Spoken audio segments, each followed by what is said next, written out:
Hi, good morning. Welcome to The Big Issue. The Big Issue is your Saturday morning news and current analysis program. On The Big Issue, we have riveting conversation and we will give you incisive analysis. This morning, there are two key issues on the table. This week, Organised Labour has threatened strike. There's also ongoing a 3-day protest hoping to drive home the point for government to act on the illegal mining menace we call galamsey. The question is, will more protests compel government to act? Indeed, government entered a meeting or had a meeting with Organised Labour after declaration of the strike. They want to strike on October 10. We understand from the meeting that the president appealed to Organised Labour to give him some more time to address the matters. The question is, how much time does the president need? The president has been hearing and listening to people on the matter for a very long time. How much time does he need? He has 8 weeks to election and maybe 12 weeks to leave power. How much time does he need to start working on this matter? On the second matter, the NDC was at IPAC, or the EC called an IPAC meeting, where amongst others, the matter of the forensic audit of the voters register came up. The EC showed or said that they were transparent in their dealings. The NDC now asked for a multi-stakeholder audit of the register. Initially, they had asked for a forensic audit, but now it does appear that that call has been diluted. They want a multi-stakeholder audit of the voters register. What do you make of the EC stance on maintaining transparency in the voters register? You think their stance is justifiable? They say they are doing all they can in their power to ensure that the voters' role is credible and fit for purpose. These are the two matters that will be engaging our attention this morning. The show, as always, is live and interactive. You can join us via our WhatsApp line, 020-444-7033, 020-444-7033, or on 0549-986-996, 0549-986-996, and we'll be happy to share your views with the rest of the world. My name is Selom Adunu. I'll take a short break. I'll return, provide you some updates, and introduce my guest. Then we get a discussion running. Once again, you're welcome. Hi, you're welcome back. This is The Big Issue. My name is Selom Adunu. Two key issues on our plate today.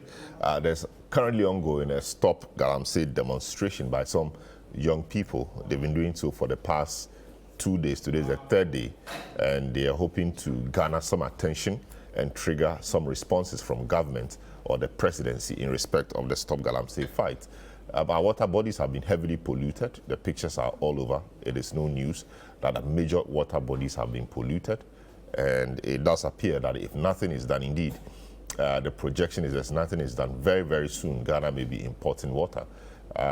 Many of the water treatment plants across our country say they may shut down because of the turbidity levels in the water bodies. The raw water turbidity levels have been terrible.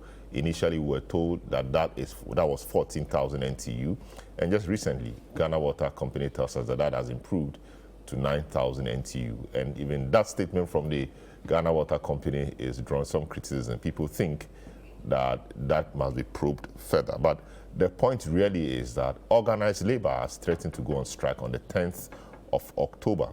The president called them to a meeting this week. A few things were discussed. We understand that the president is asking for more time.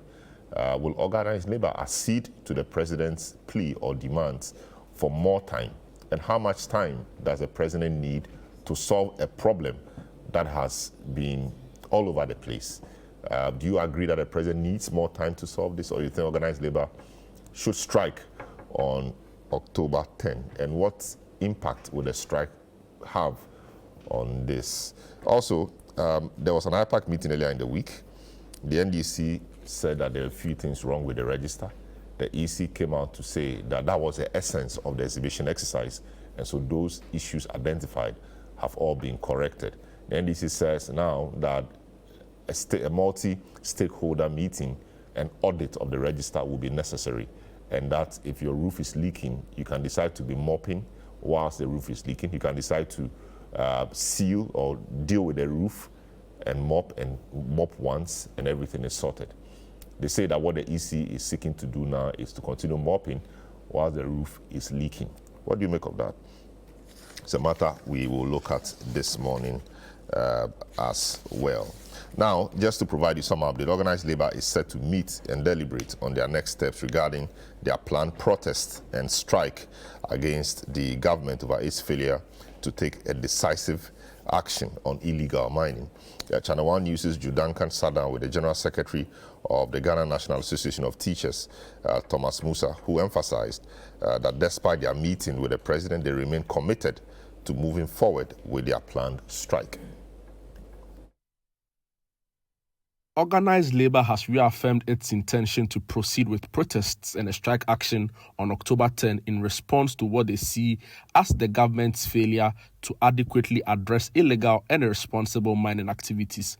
This decision follows a meeting between President Nana Akufo-Addo and the leadership of Organised Labour, during which the president requested more time to resolve the issue. In an interview with ChannelOne News, NAT General Secretary Thomas Musa made it clear that their demands have not changed and the strike will go ahead as planned. From that said meeting between Organised Labour and the president, we know that the president appealed to Organised Labour to give him some time in trying to find lasting solutions to the Galamsey menace the country is currently dealing with. What are your thoughts as an association around the president's call for a little more time, some patience in finding solutions to the menace? Today's date is 10th. Today is 4th October. Yeah. The president we are having the elections on the 7th of December. So what's the definition of that more time? So these are questions that people will be asking. And the question is, will the people die? Will death ask what will happen to them? What to happen to them. So the issue, like I have said, it is for us to make a decision.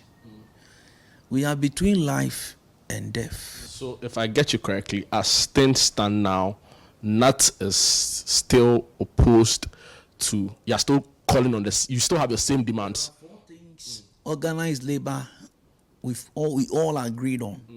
And that is what NAT is standing, we stand by it. Organised Labour, we all agreed that number one, there should be a declaration of the state of emergency. That was a decision, or that is, not even what, that is the decision of Organised Labour. Number two, that is a state of emergency. Number two, that the LI mandating people to go to the forest reserves should be revoked. NAT stands by it. And then the next question would be, so then as things stand now, you are still geared up for the December 10 strike and protest as Organised Labour announced. Oh, sorry, October 10 protest and strike. That is a decision of Organised Labour. That is a decision of Organised Labour. So whatever, once NAT is a member of Organised Labour, All right, so you heard that interview between ChannelOne News' Jude Duncan and Thomas Musa, General Secretary of the Ghana National Association of Teachers. Now, protesters of the 3-day Free the Citizens and Stop Galamsey Now demonstration have given the Minister for Lands and Natural Resources a 1-week ultimatum to end all illegal mining activities across the country. Despite some chaos along the way, the second day of the protest concluded successfully with a petition presented to the Ministry of Lands and Natural Resources. Day 2 of the 3-day street protest by the concerned citizens against Galamsey began at the Okponglo bus stop near the University of Ghana Stadium at around 10 a.m.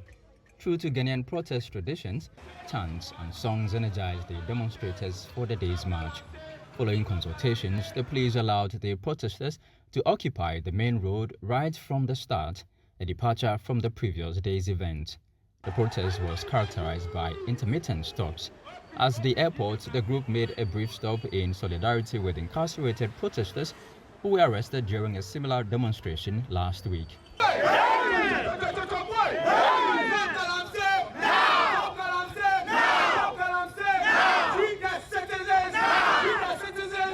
Nathan Kwao, co-host of the City Breakfast Show, was present to offer his support. You've been discussing issues of illegal mining on radio for the past 3 to 4 weeks, and today you've elected to join this protest. Yes, you know, when you, like you said, we've been doing the advocacy on radio, online, wherever, through our stories on ChannelOne, City Newsroom and all of that. But personally, I just felt very convicted to also come out, join the protesters, go on this march and let our voices be heard. Because when you strip everything away, we are all citizens, right? And we need to also let our voices be heard. We do that on radio, granted, but I just felt that I just needed to come out here and do this to also add to, you know, the loud number of the heavy number of voices we've had here. So that's why I'm here. The protesters then continued along the Association International School Road through the airport's residential area and reached the Kawakudi intersection.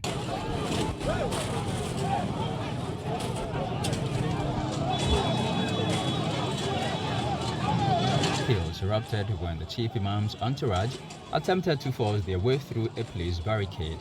The police blocked the section of the Kawakudi intersection bound for 37 while the protesters paused on their way to the Kanda Highway. Following the incident, the demonstrators criticized the police's conduct. Looking at the crowd they were moving with, the police should be aware and should have made provisions for that so they don't clash with our meeting or whatever it is. The police at the checkpoint there or at the junction intersection should have communicated to those leading us. So we wait a bit for the crowd to disperse or for them to move away from them. So I think for the police didn't act smartly in that yes, professionally in that sense, because they were supposed to have communicated. Along the way, the protesters engaged with bystanders, some of whom encouraged the demonstration. If we talk right now, the government will come after we. They won't make we be dummies. Bro, we're not going to keep quiet, though. We make wow. Make you not keep quiet. The youth are not keeping quiet. Enough is enough. Aren't we tired? Bro, we are tired. No employment, nothing. Keep right now, so they happy for the country. So that's why we go. Look, right now, the government will control the judicial. If the country go there, nobody will talk on the matter. After a few more steps, the group reached their destination at around 4:30 p.m., where a representative from the Ministry of Lands and Natural Resources received the petition on behalf of the minister. Within 7 days, the ministry must enforce the complete shutdown of all illegal mining operations across the country, with no exceptions. And the ministry, this must result from a collaborative effort between the ministry and security agencies, including the police.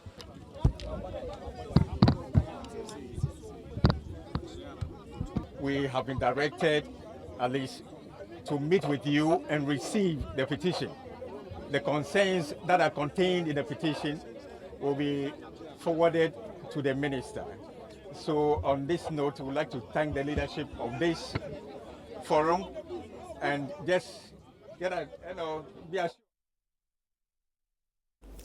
All right, so that was a report on the day 2 of the 3-day demonstration that some young people are undertaking to trigger some executive action on Galamsey and also to free some 53 or so persons currently in custody because they were picked up at a previous demonstration by the Democracy Hub, where authorities say that they went contrary to law.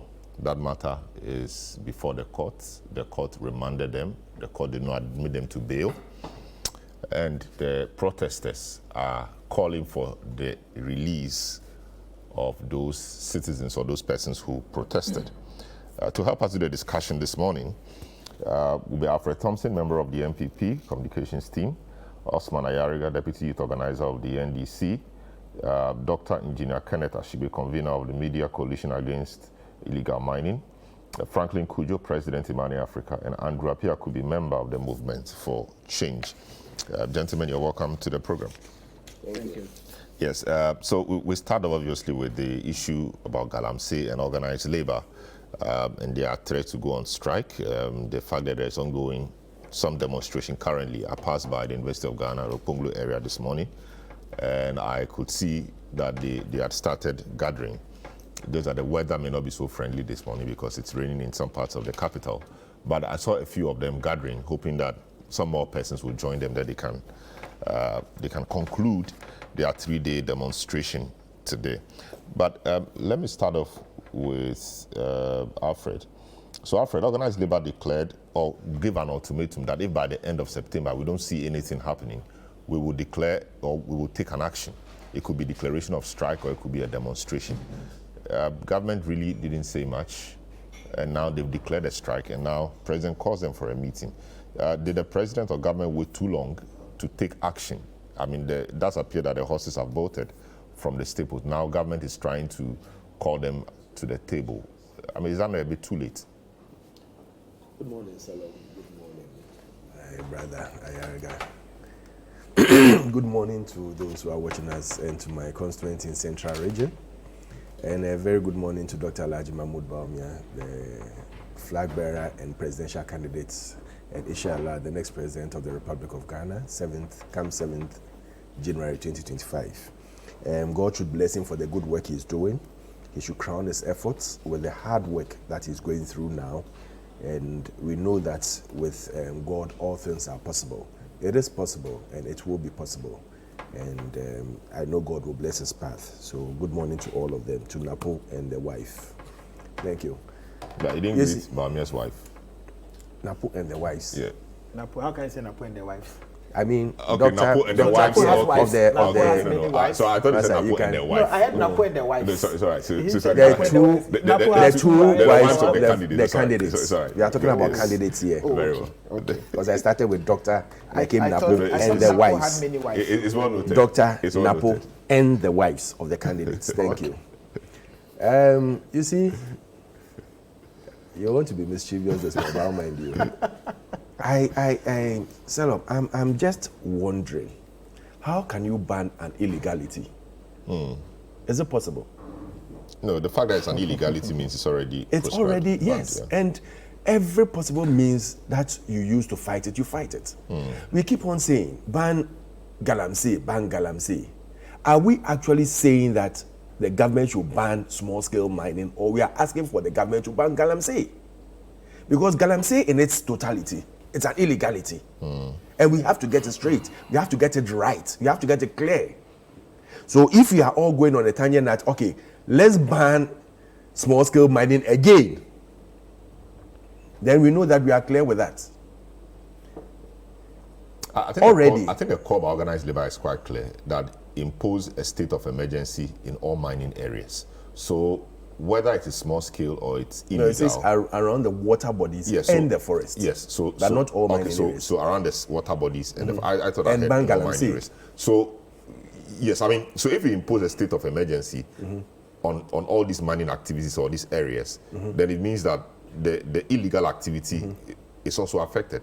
All right, so that's what it is. But I don't think it's a matter of semantics. What about the legal activities? No, so that's why they're saying that because of the problems we have, yes, there may be mining, but let's put a ban on it. It could be temporary, it could be a month. Hasn't it been done before?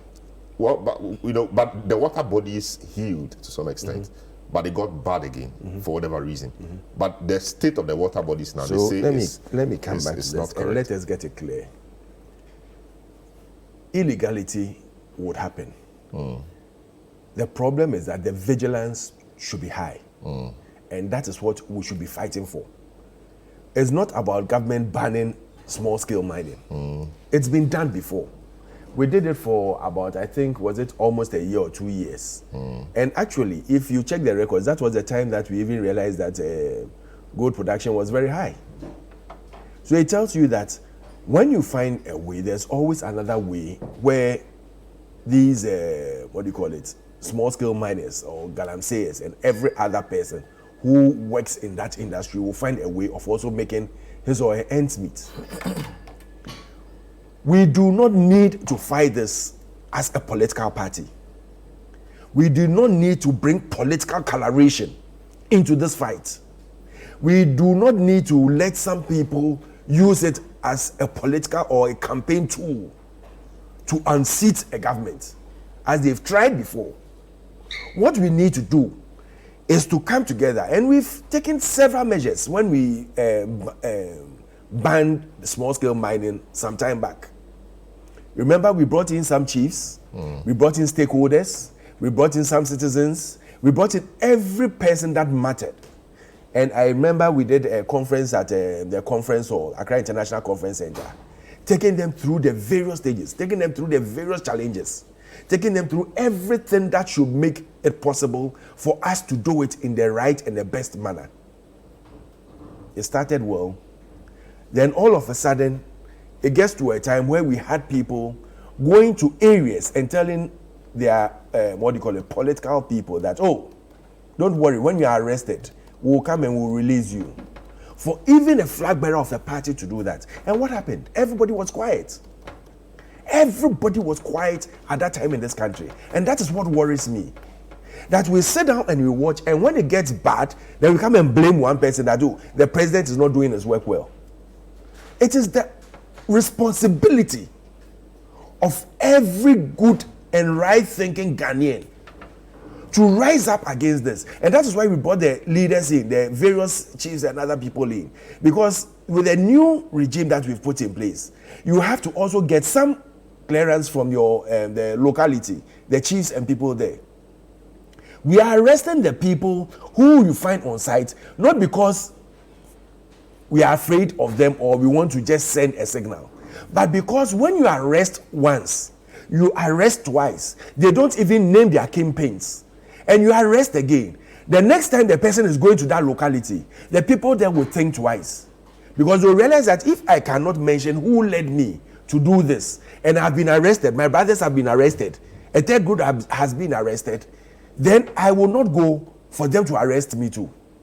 When you go and do that, they tell you that, oh, they've left everybody, the kingpins who are supposed to be arrested. We know the kingpins. They should go and arrest the kingpins. If you go to court and you haven't caught someone red-handed stealing this water on the table, how can you go and say that, oh, we know you are part of it, so?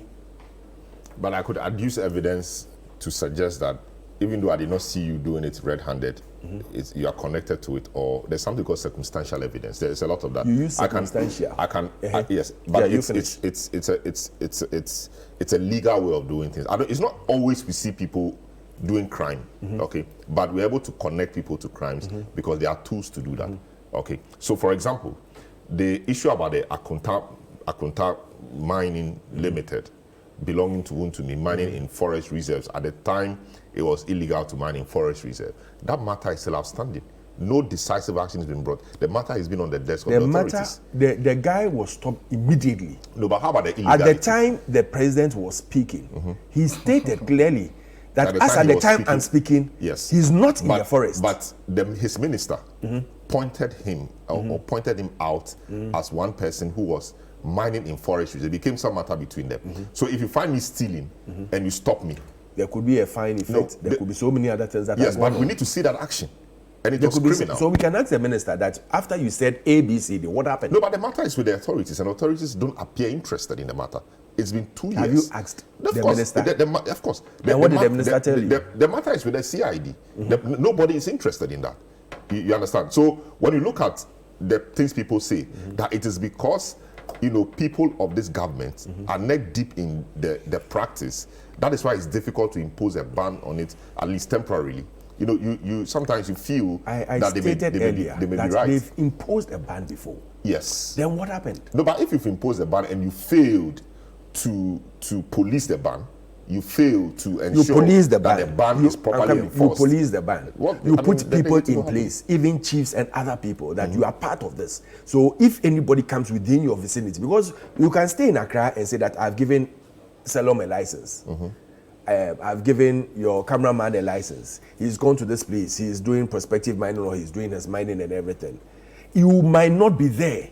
You can use all the gadgets and everything. You can use even the police, the military, everyone. Go and check. They'll go and come and tell you that, no, nobody is doing that. But at the end of the day, the people within that place, you let them know what pollution can cause to them and why they are in charge of their own area. And make sure that within my area, nobody comes there. They've even had, some people, when you get your license, They put gadgets on your machine and they give you an area. When you go outside that square meter or the wherever they're giving you the concession, your machine goes off automatically. All these have been put in place. There are measures that have been put in place. So every necessary thing the government needs to do, he's still doing. And you see, the more with people who are into criminality, the more you put measures in place, the more they also find ways and means of what?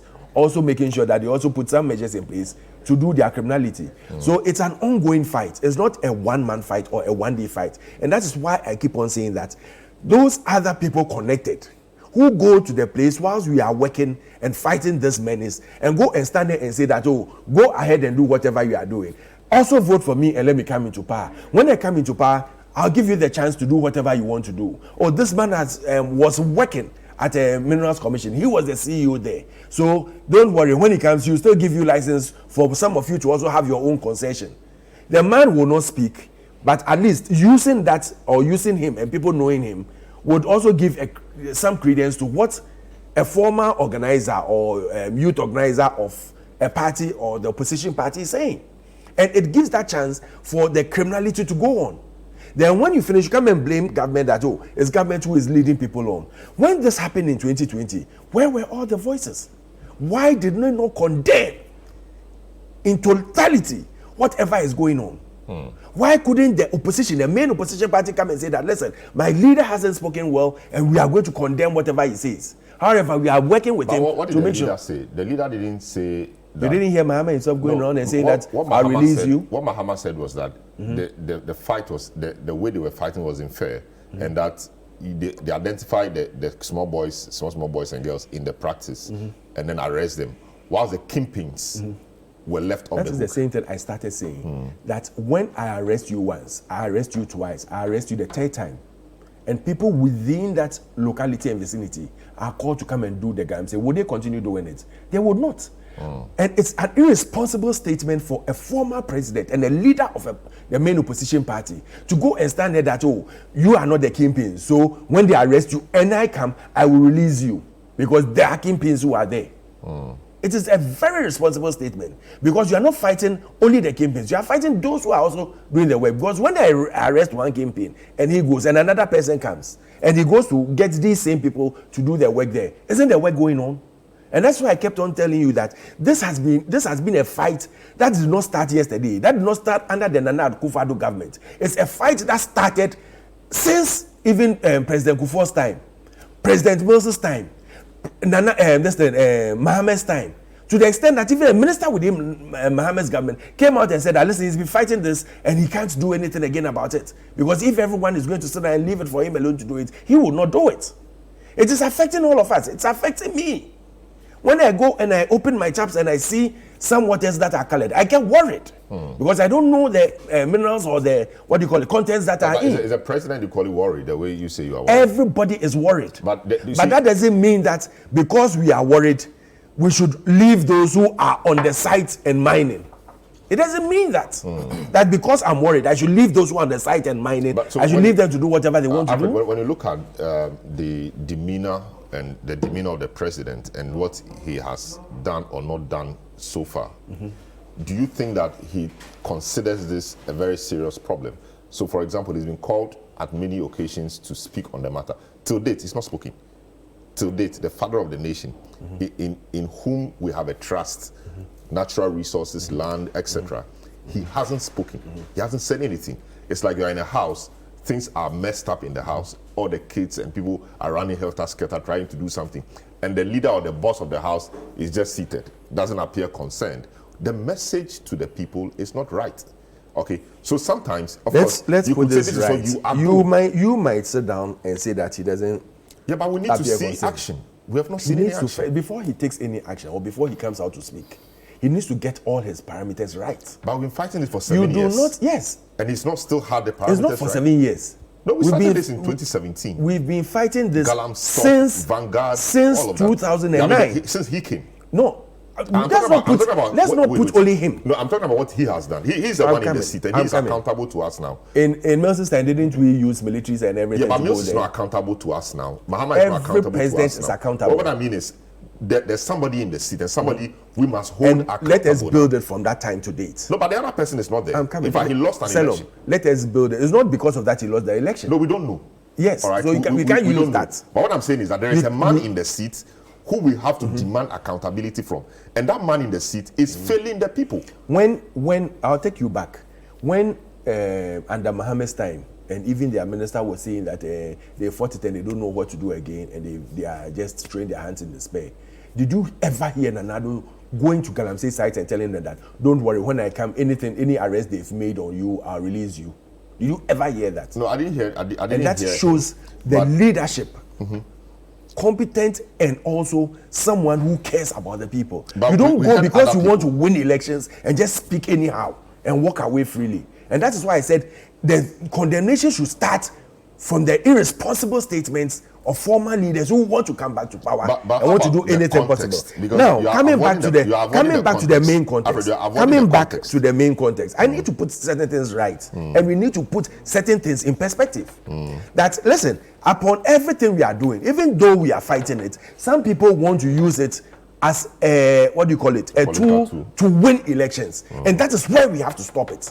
Because if you don't stop it, others will also look and say that, listen, if this is what is going to happen, then let me also make sure that I have to win all those in those Galamsey places or the responsible mining places. Don't forget that every site or most of those sites, whether responsible or irresponsible, have at least between 1,000, 2,000, 3,000 people working there. If these people should also march to Accra and say they're also going on the streets, you know the number of people who go on the streets that they want to stop their livelihood? You know the number of people who would come and fight this thing? We all want this thing to stop. We all want the good of this country. But let us not use political coloration to put this in a perspective as if MPP wants to destroy this nation and we are the people coming, but also we are telling the people that even though you are destroying it, I'll come and I'll free you to do the distraction. Very well, let me push you a bit further. In 2016, Upon Nkrumah tweeted something, and that was in response to a publication by The Economist magazine. And The Economist says that in Ivory Coast, the government has shut down more than 280 illegal mines since last year. And Upon Nkrumah tweeted that in Ghana, it's Galamsey galore. Governments can act if they really want to. Governments can act if they really want to. When we came to power, did we act? Can act if it really wants to. When we came to power, did we what act? has changed? No, when we came to power, between 2017, I'm coming. Let's take things into perspective. Selon, we are very well vexed in this. Let us put things in perspective. When we came to power in 2017 to 2020, did we act? Yes, we did. Did we stop all mining? Yes, we did. And we started putting things in the right perspective. That if you don't have license, you have no business going anywhere near there. And we told those who are getting the license to that, listen, it is your responsibility to make sure that people who don't have license do not come and work around you. Because the moment you do that, it also affects you. And if you are going to shut down, it will affect you as well. You put all these things together. The small-scale miners are even those who are helping us to fight those who are illegal. Sometimes they would even report and tell you that, oh, this is what is going on here. Then you push your people over to do that. That is responsible mining. And what Kojo Upon Nkrumah said is that you first of all shut it down and put it in the right perspective. We did that. And that is why it hits me that we'll come and sit down, and after doing that, someone will go and tell the people that go and do the Galamsey galore. Nobody has said go and do it. Nobody has said that. When the former organizer, the deputy organizer, was telling them that they should go ahead and do the Galamsey and vote for them. When they come, anybody who has been arrested will be released. Isn't he telling them to go and do the Galamsey galore?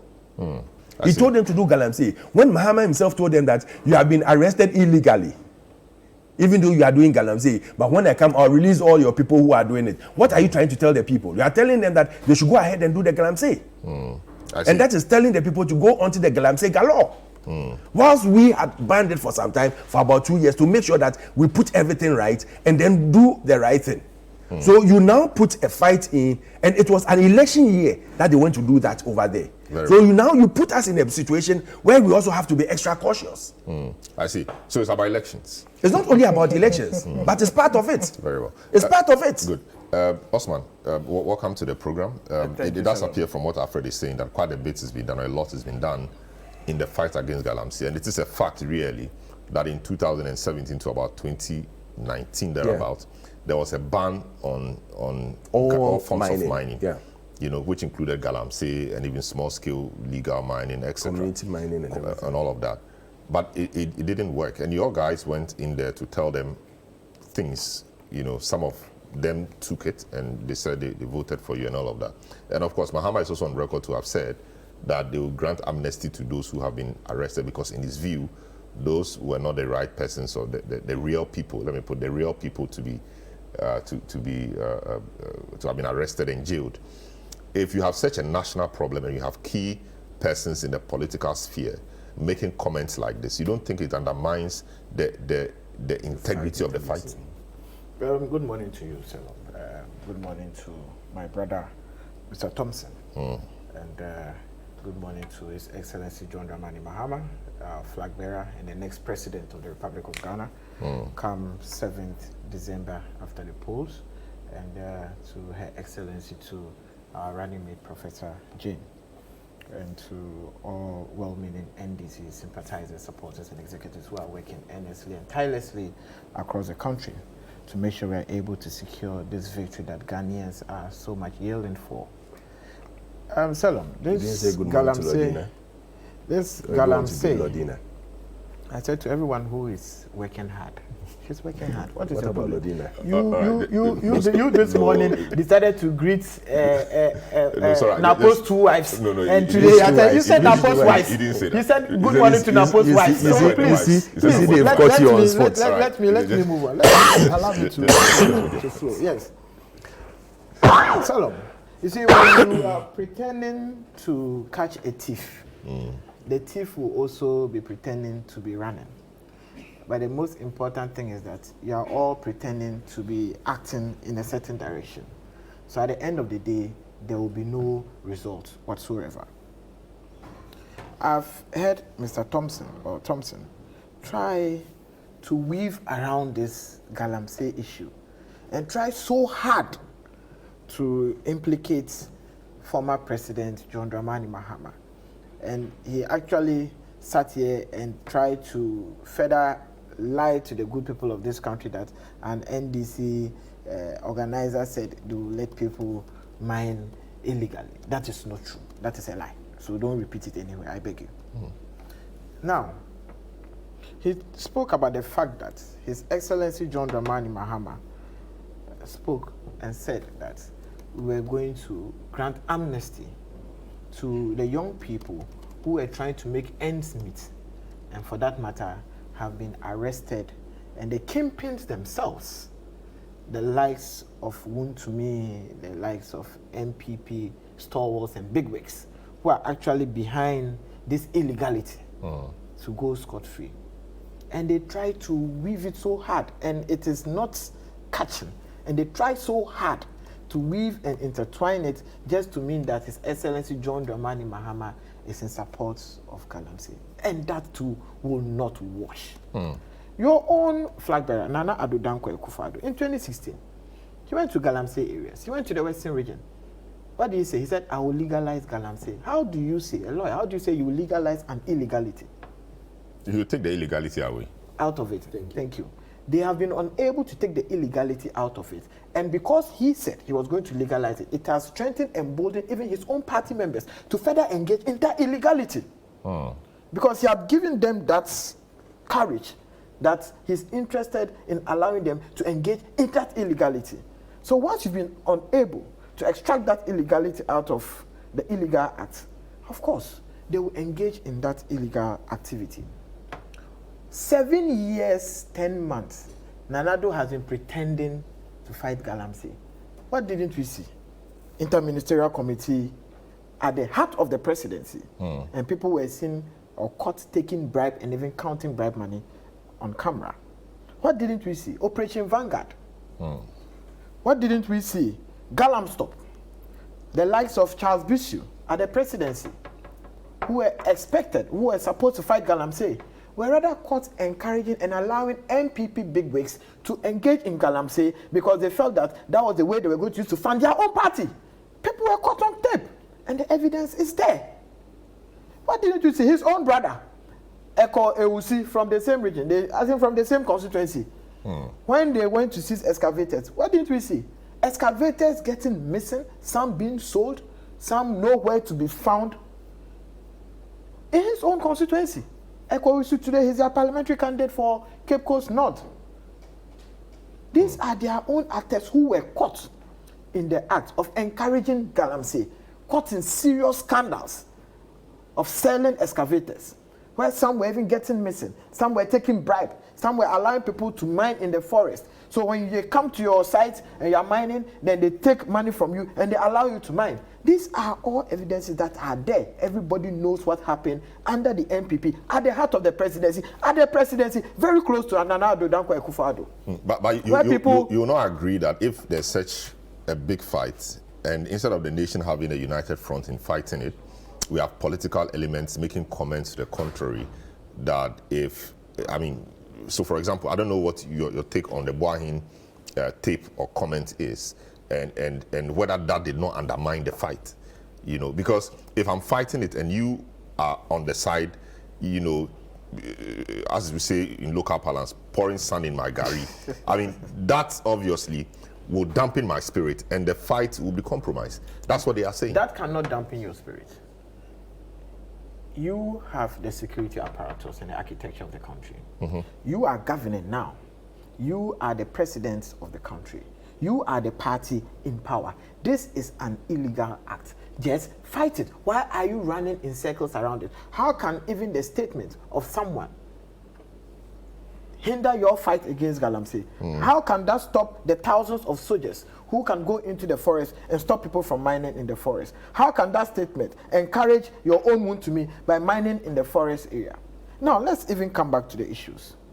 This same fight against Galamsey frustrated the likes of Professor Frimpong Boakye, where we saw the reports and issues of how he tried very hard to fight Galamsey, and even how even in the president's own backyard in the eastern region, there's so much Galamsey that the fight against Galamsey has rather been able to take him out of his position. And for that matter, he's helpless. Your own Frimpong Boakye, your own Minister for Environment, Science and Technology, was frustrated and chased out by your own party bigwigs, the likes of Kabi, etc. So we all are against the fight. Sorry, we all are for the fight against Galamsey. Most importantly, Selom, Galamsey is an illegal activity. However, you can even be granted a small scaling license, but the way you go about your mining can lead to the pollution of our water bodies. One, if you mine very close to the water bodies, you're obviously going to pollute the water bodies. Two, if you mine in the forest reserves, of course, we are depleting our forest reserves. So you may, or you can't even be given a license for small scale mining. However, the way in which you go about it will now lead to Galamsey, which will mean that we are polluting our water bodies. This government alone has given licenses to small scale miners in excess of thousands, and they are unable to monitor and regularize how they go about the mining. And that is what has led to the pollution of our water bodies and the depletion of our forest reserves. Selon, I repeat again, 7 years, 10 months. What did Nana Addo Dankwa Akufo-Addo tell us? I put my presidency on the line. That was a very untruthful statement. He didn't put any presidency on the line. Today, he has nothing to put on the line. The man is left with just 2 months to leave power. So what again is at stake for him to fight? He has nothing to lose. He is done with his presidency. So I do not see how Nana Addo Dankwa Akufo-Addo is committed to this fight against Galamsey, because they have benefited from Galamsey. Nana Addo himself has benefited from Galamsey through his presidency. How? His own party bigwigs. How has he benefited? He has benefited because his party bigwigs are engaged in Galamsey and were made to understand from the tapes that that is what they used to fund the party, and he's the leader of the party. So invariably, he has benefited from the act of Galamsey. That's quite a remote connection. No, that's not a remote connection. Because if you say his party bigwigs, yes, no, but he is the leader of the MPP. The MPP and the videos we have seen and the exposés made us understand that most of the MPP's funding comes from this Galamsey's money. And he's the flag bearer. Invariably, who ultimately benefits when the party wins power? It is the flag bearer. So he has benefited from it. Simplicity. In his own backyard, in the eastern region, there's heavy galamsey activities. Just take your car and drive towards Kumasi. Don't even get to Kumasi. After Lindado, Osino, your left and your right, people are mining very close to streams. That is the president's backyard. Nothing has been done about it. And you come and you want to tell us that what you are throwing your arms in despair. Nana Addo Dankwa Akufo-Addo has never, ever been interested in the fight against galamsey because he and his party bigwigs, he and his government appointees have benefited immensely from this same illegal activity. So you do not expect Nana Addo to fight galamsey. He has only been pretending to fight galamsey, and that is why today we are where we are. They said they banned mining for 2 years. I'm telling you, as a matter of fact, in those 2 years, they were still mining in the forest. Why? Which people were mining in the forest? The same MPP bigwigs, MPP executives were mining in the forest. We had reports of that, and we kept warning you, we kept announcing to everybody that they have not stopped this illegal mining. That's why till date, our water bodies have not changed in terms of turbidity because they are not interested in fighting galamsey. So please, this charade of an over 80-year-old man that we expect would be honest, at least in the last 2 months of his government, in the dying hour of his government, the least he can do is to be honest to the good people of this country. Apologize to us and let us know that this fight against galamsey, you have never been interested in fighting galamsey. And it doesn't look like in the last 2 months of his government, he's going to fight galamsey. So that is why the young people of this country have taken the fight upon themselves.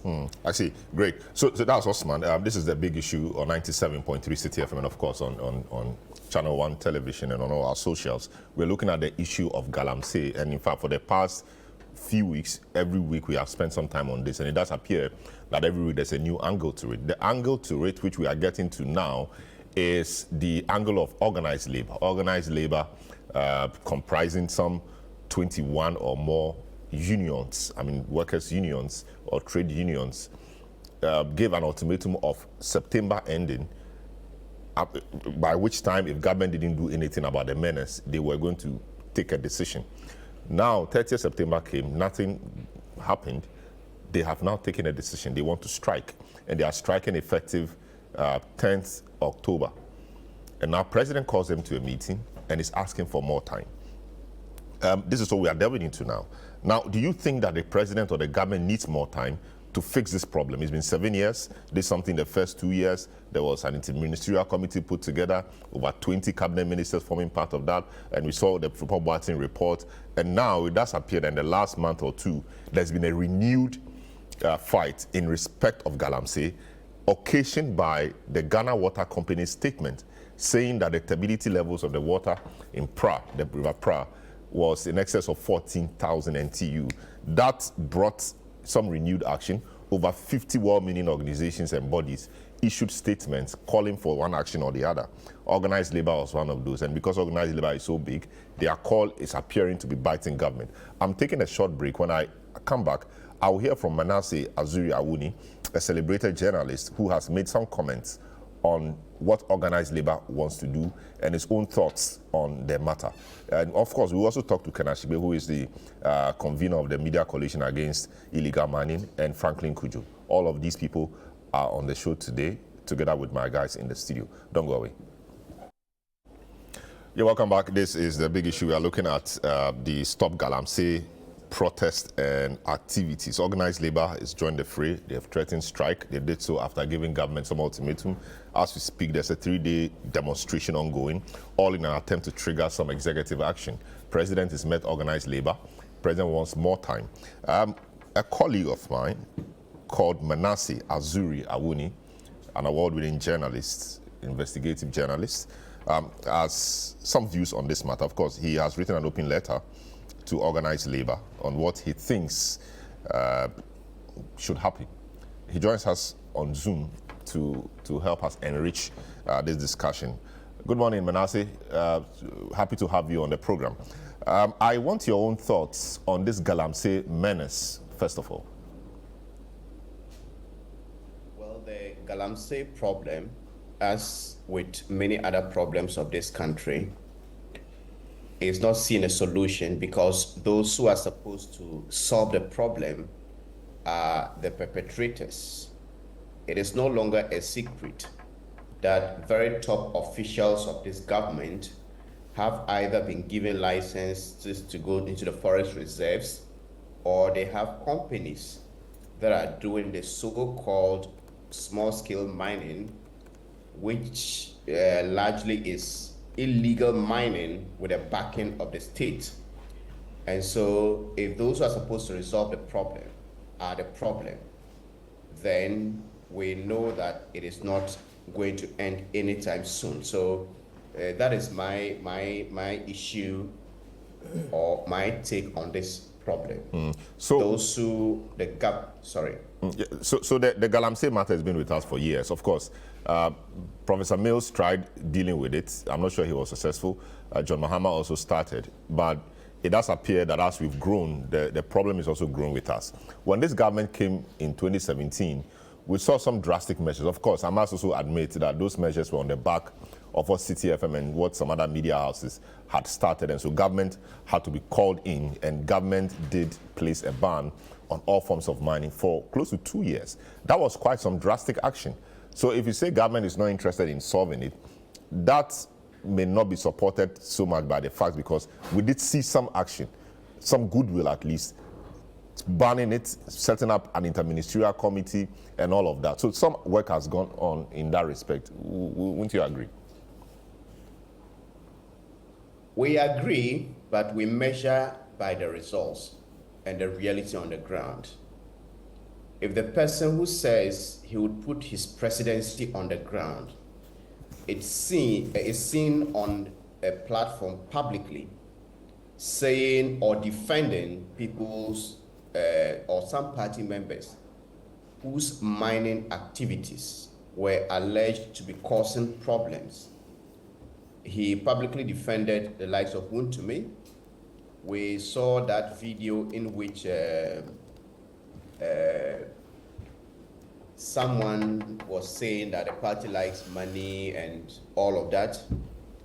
When I was writing my book, The President Ghana Never Got, I was in a meeting with a minister of state, a cabinet minister, currently in the Akufo-Addo administration, who showed me a pamphlet of licenses which Sir John and the Forestry Commission gave to people to go, or companies, to go into the forest reserves. One company applied, and on that same day of the application, it was given the permission to go into the forest reserve. And the question is, what due diligence was done? We saw how some people started selling the excavators that were seized, and the actions of the government afterwards did not show that it was committed. So yes, there was some attempt at the beginning, which some of us publicly praised. But what we have seen since then, if you are committed to fighting an illegality, you don't pass a law that perpetuates that illegality. So this argument that you have people saying that, look, they have licenses to do small-scale mining, it is not illegal, it is just saying that, well, people are causing or committing murder. And then the government comes, so murder is bad, I'm going to fight the murder. Then the same government issues licenses to some selected group of people to kill. And those people are protected under the law. When you are conducting an overall assessment of the commitment of that administration to fighting murder, I don't think I will want to give them a positive number. So that is where I come from. So now we've reached almost a crossroad. Organized Labour is waded in. Organized Labour give government some ultimatum, 30 September. If you don't act, we will do A, B, C. Government has not acted. They have gone ahead to declare a strike on October 10. You've penned or you've written an open letter to the Organized Labour and asking them not to, and President has called them, ask for more time, but you have some caution for Organized Labour. What is your thinking around the move by Organized Labour and the attempts by the President to ask for more time to solve the problem? I applaud the move by Organised Labour, and after the Snit Hotel sale, many Ghanaians started taking Organised Labour seriously. Many Ghanaians, myself included, believe that the governments in recent times or in recent years have misbehaved and gotten away literally with murder because Organised Labour has been sleeping. Ours, in my view, is not a democracy because the institutions of state that are supposed to hold actors accountable, the guardrails of our democracy have all been run over by the political class. They can do anything and get away with it. Nobody cares. But here we have a group, a powerful group, that stood up, and the government had no option than to, within a weekend, stop what it had been intransigent all along and refuse to listen to everybody. The discussion now is that we have an election. Both the NDC and the MPP want the votes of the illegal miners. And if you listen to both sides, they are in a way courting the affection of the illegal miners. President Mahama has gone ahead to even promise amnesty, that people who have been jailed for illegal mining will be granted amnesty. The only reason I support that statement is that we did a right to information request when I was at the 4th Estate, asking for nationalities in Ghana's prisons. And we had only one Chinese who was in Ghana's prisons. And we know that in the period, hundreds of Chinese were arrested and they were engaged in illegal mining. And what the government did was to say, if you're a Ghanaian, if you are a Togolese, if you're Burkinabe, if you're Nigerian, you'll be prosecuted and jailed. If you are not the very top politically connected persons who could wriggle out, they were prosecuted and jailed. And in one instance, the court ordered that after the release of the Burkinabes and Nigerians, that if they finished serving their term in prison, they should get, they should be deported. So at the end of the day, we jail Ghanaians and then ask the Chinese to go. And I think that is injustice. If we want to punish everybody, we should start. That's the only reason I may want to support that statement. Otherwise, both parties are trying to court these illegal miners and then get them to vote for them. So there is that dilemma that if we act, we are going to lose votes. But the question is, the president and his party and his government had 8 years to have stopped this problem. And if they acted decisively, we wouldn't be here. And so Organised Labour should not look at the political consideration. They should look at what is in the best interest of Ghanaians. And if losing votes is the only thing that our political class care about, then we should let them know that when we ask you to act and then you fail to act, then when we Organised Labour, representatives of the workers of this country, want to step in, we don't care about NDC or MPP, we don't care about election 2024 or 2028. What we care about is that forests are being depleted. And when you see the videos, if you see the photographs, if you see the, and then you are someone who loves Ghana, and we already have issues or problems with water, and we are told that it is likely to get worse if we don't stop this illegal mining, then I don't think we should sit down for people to start dropping dead before we act. Very well. And that is where I think Organised Labour must not fail Ghanaians. I'm already hearing that some of them have started shaking, such as the Ghana Medical Association. And I think history... Why do you say the Ghana Medical Association is begun shaking?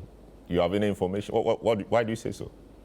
Yeah. Because they were one of the first groups to have issued a statement against the menace. When I wrote my open letter, a very credible source reached out to me and said that, look, the very topmost leadership of the Medical Association, some of them are kicking against it.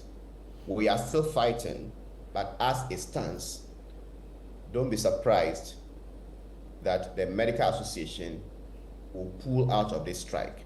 This is something I got yesterday after I wrote my article, and that's why I'm saying this, that they are shaking.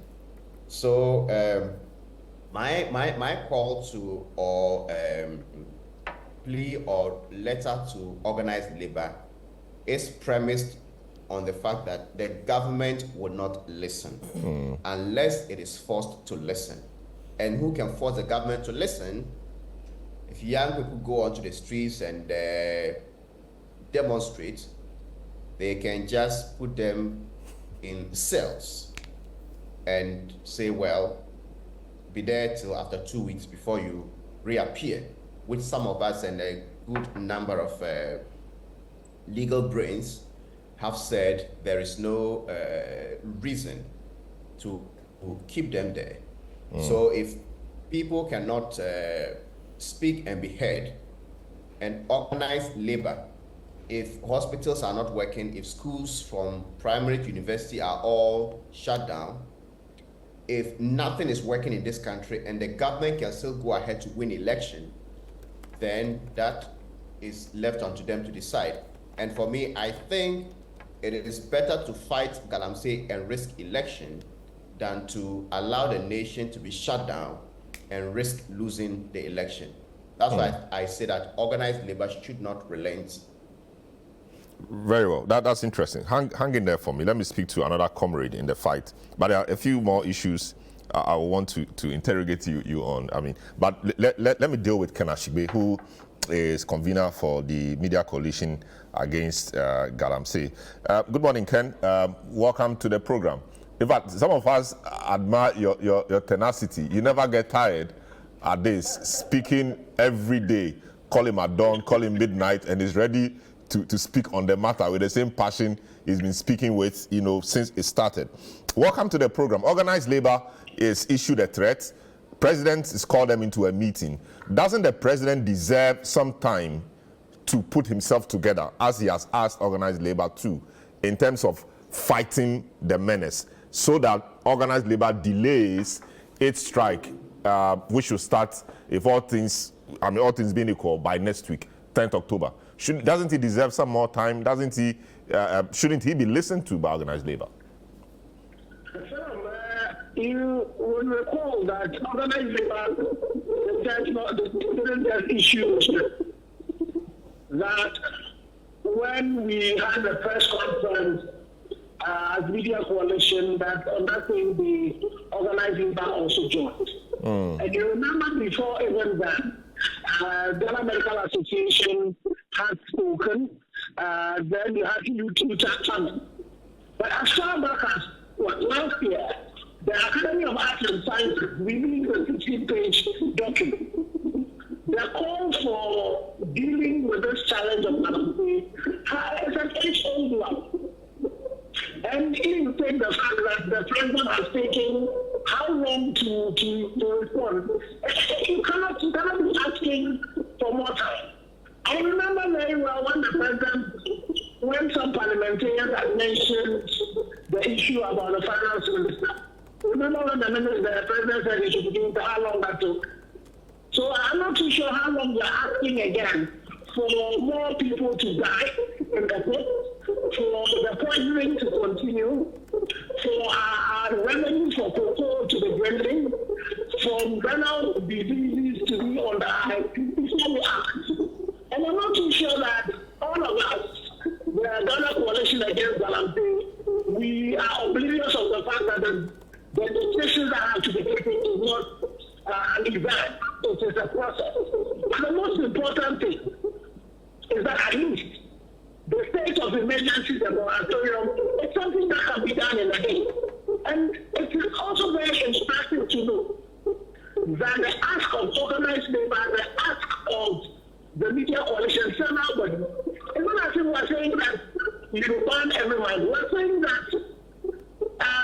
mining or water bodies which is illegality already. The buffer which is also illegality already. The only addition is the forest reserve that the water bodies take their sources. Then we are asking that also should be prescribed.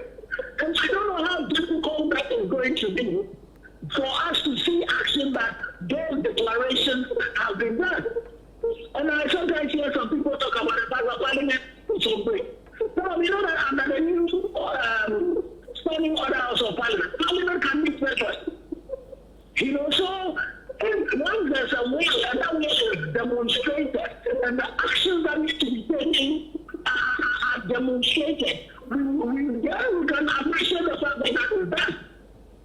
And the president needs to realize the fact that we need him as the commander-in-chief to start acting for us to also ask the NDC and the NPP to support whatever draconian measures is going to take today.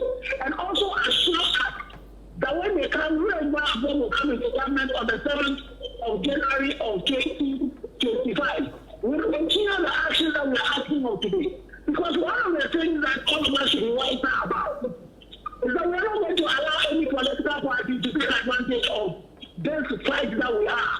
The fact that we are desperate people who are being killed, who are responding and asking the president to act. So we need the president to start taking the first action and demonstrate to us that as a plan is laid out, that includes the state of emergency, that includes actions that will make people stop the things they are going to do. That includes a plan that is bringing a new LI to come and revoke LI 2462. That includes very concrete plans about setting up specialized courts. So when you remember in the UK, when the riots started, they did not even have to mix. They did not say anything. And responding to the crisis, we saw people arrested and taken to court, and within 24 hours, they were jailed. And so these things are not things that are perfect. You know, we are a common law country, and most of our laws we took them from the UK. If we are able to do it in response to a crisis that is not as serious as ours, I don't know why it was taking us forever for His Excellency the President. I see. Many have said that shutting down the country is not the solution. There could be other unintended consequences on our already wobbly economy and many other things.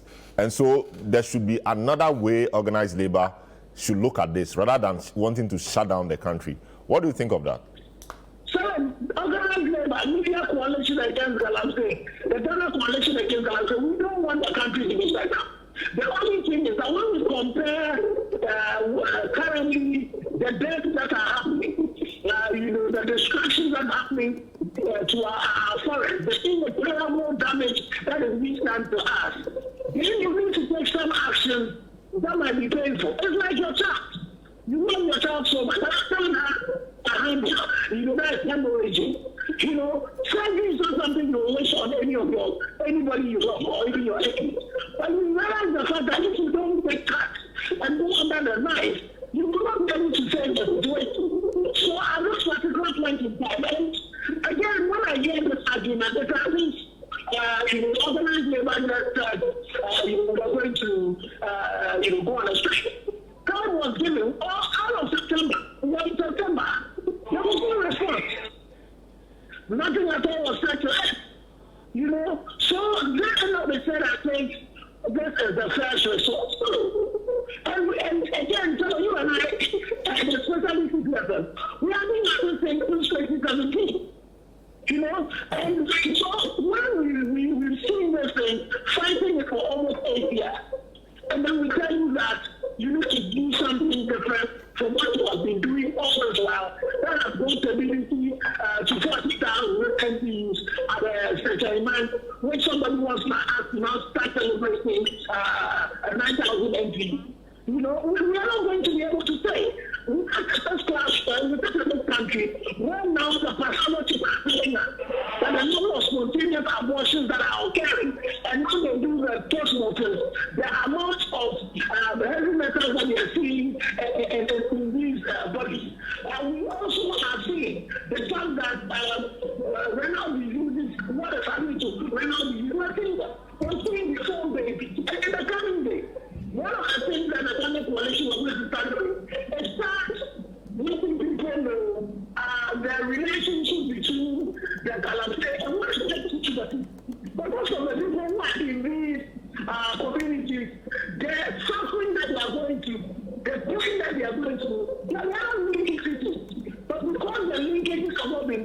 and will not earn a lot of education. People are not seeing that. So we will start doing that, and for people to then look at when anyone is asking for more time, he should realize the fact that the situations we're dealing with are not changing. These are major things. And a lot of people were asking them, is the woman in Colombo, which only time was actually was born in Ghana and lives in Colombo, and went to responsibility and then found herself like, would they believe the thing they're saying? Or the DSSD young man, this is what they're saying. I just gone to one of these places, wanted to send somebody and also died in the place. And the crowd of people who are lying, wouldn't be asking now that we should also be charged more like for more people to die. How many will be saved? So we need to realize the fact that this is a crisis of genocidal and ecocidal proportion. And we need to take decisions that will make sure that these things were able to deal with them. Very well. Thank you so much, Ken. We know you are at an event outside of Accra. Thank you so much for your devotion, and thanks so much for speaking to us on this. Let's talk again another time. Yes. Before I leave you. Okay. On the 11th of October, the Catholic Church in Accra. Yes. We realized the fact that I think we as citizens ought to do, and I think that we need to call on God to do. So at 10 a.m. we are having a prayer, focus, and petition, starting from Holy Spirit Cathedral with the bishops and the priests and the lay people. We will march through the festival, praying, petitioning, showing our black cards, and then we'll go to Christ and our leader will go to Jubilee House, and then we'll present the petitions, and then we'll ask God through prayer to also intercede, so that He can say that once we, as human beings, take the actions that we have to do as a sovereign of this country, to take our leaders who we are elected to take the right decisions of our lives. I see. Thanks so much, and we'll be there to provide support. Thanks so much, Ken. Ashibe is convener for the Media Coalition Against Galamsey. All right, so yes, so he's been speaking on this matter. Let me come to you, Osman, quickly. Now, organized labor is threatened. The president has called them, and we hear that all of a sudden we should not listen to what the president has to say anymore because organized labor is threatened. Is that fair to the president? Is that fair to organized labor? I would want to thank and congratulate organized labor for being courageous and being able to stand for the masses and for the right things to be done and for Ghanaians. Remember in the not too distant past when they rose up against the sale of the hotels, and we all saw the kind of results that it yielded. Currently, you would realize that all Nana Addo Dankwa Akufo-Addo is seeking to do with this current labor union's threat is just to buy time. He's only interested in buying time from now till December 7th. So I beg and plead with organized labor, please do not capitulate. Please do not relent. You should shut down the country. The country is already shut down because in the not too distant future, we will not have water to drink. So if organized labor decides to yield or to fear and relent on its current position, we are already shutting the country down. It's better for organized labor to shut the country down now so that the right things will be done, so that in the not too distant future, you and I will not be forced to die because of the kind of water we are drinking or the kind of water we may be drinking. So I support organized labor 100%, and I beg organized labor for the sake of young people out there, for the sake of the citizens out there, for the sake of the masses out there, and because of the greed of the MPP, they should not capitulate, they should not relent, they should not yield, they should continue to fight on. They should shut the country down and let Nana Addo Dankwa Akufo-Addo take decisive steps. He should be able to stand as a man and make a decision on this Galamsey issue. He should be bold enough to say that, yes, I will stop Galamsey, I will stop the illegal mining. You see, this wishy-washy charade, trying to whitewash everything, this time around should not hold. Organized labor should not trust any word that comes out of the president this time around. Because we have seen it before, we have heard it before, and this time around we cannot believe Nana Addo Dankwa Akufo-Addo, especially 2 months to an election when he's about to hand over. The man has nothing to lose. He has nothing at stake. No, he has a lot to lose. He wants to break the 8. Oh. He wants to be the one person who would have handed over to his own party. Nana Addo at the moment doesn't care if the NPP even wins the election. No, he wants to protege him. No, you may think he doesn't care. No, forget about the optics. The man has been able to do what he wants to do. That is to become president for 8 years. Okay. Irrespective of whatever he has done, even though we do not see any achievements under Nana Addo Dankwa Akufo-Addo. One of the most incompetent presidents we have ever seen. One of the dishonest presidents we have ever seen. So, I beg organized labor, do not believe this dishonest, crafty, fraudulent, double-dealing old man Nana Addo Dankwa Akufo-Addo. They should not believe these are strong words. No, they are not strong words. They all mean he's a very dishonest person. Let me put in context. So they should not believe him. The demands of organized labor. What is organized labor asking for? One, they want a state of emergency in all mining areas, a halt to all mining in water bodies, forest reserves. How difficult is that? They also want immediate, and that's on your screen, the immediate revocation of the Environmental Protection Mining and Forest Reserve Regulation 2022 LI 2462. They also want a withdrawal of licenses that have been granted for prospecting or mining in forest reserves and protected areas, and also special courts to prosecute perpetrators of galamsey. These are their demands. We understand from the meeting that government is agreeable to revoking LI 2462, though we don't have the details and we don't have the timelines. So that is there. It does appear that the major issue would be the state of emergency or a halt to all mining activities in water bodies and forest reserves, etc. That appears to be the difficulty. But Osman, I mean, before I bring in Alfred, why will you put a halt to all mining activities in it? I mean, small-scale miners are supposed to be doing it legally. Yes. You have been taking their means of livelihood away from them because of our inability to rein in the illegal guys. Would that be fair on them? Salom, if you listen and watch the demands of organized labor, they are not saying stop every small-scale mining, small-scale mining. They are not saying stop mining in its entirety. There are specificities. One, mining within or close to water bodies. We all agree in principle, and even the president Nana Addo Dankwa Akufo-Addo told us time without number that they have stopped all mining close to water bodies. The Minister for Lands and Natural Resources, Abu Jinapo, has told us time without number that people are not supposed to mine close to water bodies. So what is it that organized labor is asking for that you and I have not discussed on this platform and other platforms? What is it that organized labor is asking for that this same government hasn't said that they have banned? Stop mining in forest reserve areas. The same president came to tell us that Akonta mining, the likes of Akonta mining that belong to the MPP regional chairman, are not mining in the forest. So what it means is that they themselves believe that, one, we do not have to mine close to water bodies. We do not have to mine in forest reserves. So how then, the same mouth you used to tell us that you are not mining close to water bodies, you are not mining in forest reserves, and the same thing what Labour is telling us that, yes, stop all illegal activities close to water bodies and in the forest reserve, and it's so difficult for you. You have come out to tell us you've already stopped it. So why is it now difficult for you to clamp down on people who are engaging in this illegality? Organized labor is only asking you to stop the illegality. And how difficult is it for you to stop the illegality if you, as a person, your party, your big men in your party are not benefiting from this illegal activity? We have stated the time without number. How about the timing? Because people like what is bad about the people like Kejimfua wonder why all of a sudden there is this fight. Indeed, we had... but that is the National Women's Organizer, who we also know, or head, has been mining very close to water bodies. We hear Ifriye, I mean Dr. Ifriye, who is MP, say that certain people were brought from Togo and a few other places by a political party to mine in water bodies just to make the government unpopular. And he did ask the question that all along, were the water bodies not doing well, why all of a sudden, okay? So that is also there, making the rounds in some quarters.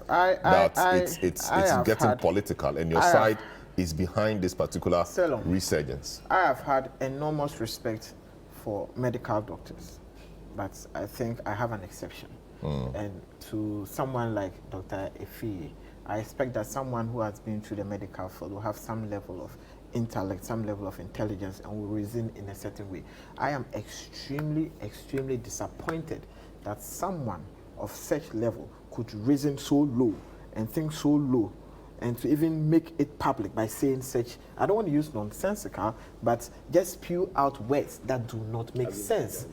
I said I don't want to say nonsensical, but he has spewed words that do not apparently make sense. How can you, for want of a better way of expression, say that you believe that NDC has brought in foreigners to come and mine in the forest? If the NDC has brought in foreigners and people who are not Ghanaians come and mine in the forest, go and arrest them. As simple as that.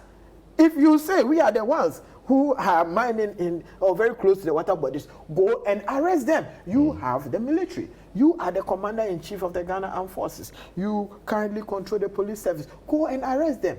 And he also came out and said that we are trying to make them lose their seats within the mining area. So you realize that it is not that the MPP is interested in fighting Galamsey or the illegal activities of mining.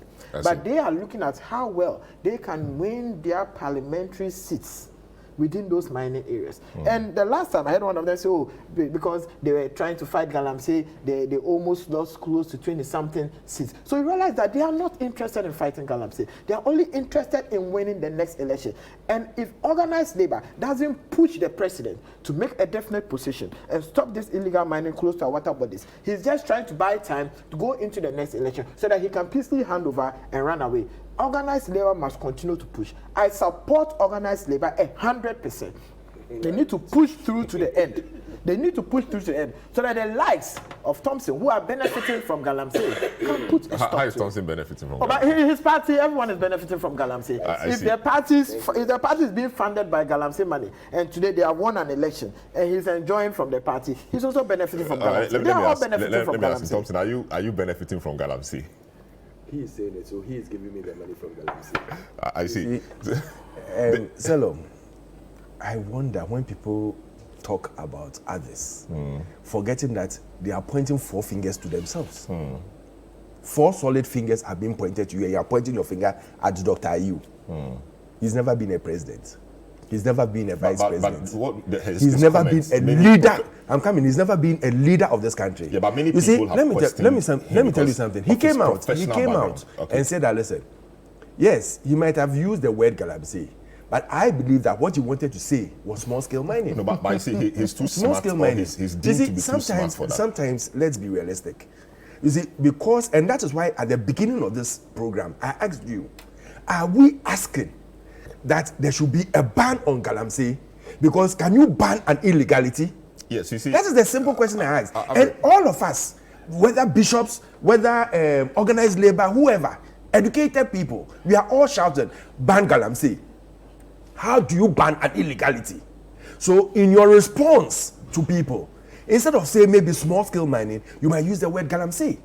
Yeah, but now, NDC MP for Amefi West, is important. NDC MP for Amefi West, Honorable Eric Afo, said that MPP is sponsoring the fight or the demonstration against Galamsey in Accra. He's telling his people in the village, Amefi West, that we MPP are sponsoring. MPP or NDC? Yes, MPP. Okay, they are sponsoring this demonstration against Galamsey. He's telling the people there in the Galamsey sites because he's afraid of losing a seat. That is the double standards they are playing. Then they'll come to Accra. No, please. So you said MPP. Whatever you hear, hear it. So Amefi West seat, the seat is held by NDC or MPP? NDC. Yes. So NDC. Okay, so Eric Afo allegedly is the people. It is the MPP people. The MPP is sponsoring this demonstration against Galamsey, so that the anger of the people will against the MPP. That's so that what they doing, vote yes. out MPP. Thank you. And retain him. Thank you. I see. And then when they come to Accra, they come and tell them that it's NDC MPP who is pushing people to Galamsey sites. Double standards. Then you get their presidential. But why did he say that? In his constituency. Where? Do you have any evidence? So he said that in Amefi West. Or you were there? Just listen to me. Okay, Osman, let me. So what he said that in Words. When did he say that? You haven't? I haven't heard it, so I can show you this thing on it. That's it. After this time, I'll show it to you. But listen. Okay. The thing is that we always get whatever is going on. When we go, like what this thing you went to say, when you go out, we get information that this and this is what you said. Now you get someone who has been a vice president, someone who has been a president and has fought Galamsey before, going to site and telling people that, oh, when I come out release, you go ahead and do your Galamsey. And you think that is not an irresponsible statement from a statesman? And such a person, as at now that we speak, tell me one thing that he has come out to say that when I'm giving the nod again, this is how I'm going to fight my Galamsey. This is the measures I'm putting in place. He said a number of things, gold board and all of those things. Gold what? Gold board. Is that how to fight Galamsey? Also working with the geological department. Is that how to fight Galamsey? Identify areas where indeed there is gold, data, etc. So that tell me if that is how to fight Galamsey, then we all go ahead. I can give you the list of things that Baumia has stated based on our fight. The gold catcher sentence that is being replaced with mercury against mercury, the use of mercury that is killing people. We are using gold catchers now. Government has imported gold catchers and are giving it to them, and you pay over a space of time. These are things that are measures that are being put in place to curb the use of mercury and other things. He's talking about geological department who are going to now survey the whole of Ghana of the 1.5 billion worth of gold that is underground. So they will tell you where this thing is. You don't pay anything for it when they are giving the license. The moment you mine, the returns you get from it, you put it, you pay for it. That is how you pay it. So that people will not be stopped because of the huge investment in it for making good the resources. So it helps you make sure that things are being streamlined. This is a bold solution that is helping to drive this. So Alfred, tell me. And that is how we need to come out and talk about it. Not going to stand in Galamsey sites and telling them that I'll allow you to do Galamsey, and then when you come to us, you come and tell us that, oh, it's MPP the leaders who are doing it. So Thompson, is it the overwhelming view in the MPP that if you were to take decisive action against Galamsey now, you will lose the election?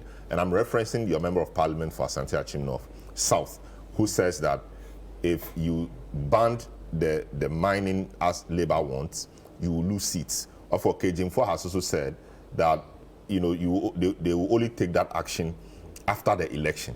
Okay, so is this a view in your party that when you take decisive action, you have to have electoral consequences for you? That is why we are seeing the lackluster approach in your government. I'll give you 2 answers on that. When in 2020, before 2020, we banned mining for 2 years, and no one saw what we were doing. Today, he sits here and says that President Akufo-Addo hasn't done anything, and is irresponsible and whatever statement he used against his own candidate, who could not even do that. He didn't have the spirit and the leadership to ban mining for 2 years. When we did that, and we opened and we started doing the responsible mining, and they went to the places in 2020 when we are having elections to tell them that go ahead and do it. And we lost elections in those places. Nobody said anything. Nobody said anything. Now, the thing about mining now... But the data really doesn't support that you lost elections in those areas. Oh, it supports. No, the data doesn't support that. Go and check. You see, you are looking at Ashanti region alone. Ashanti region, go and check all the places that mining were going on and see the results we get and what we got in 2020. It came down significantly. I've looked at those results. It came down significantly. I've looked at those numbers as well. My brother, it's not...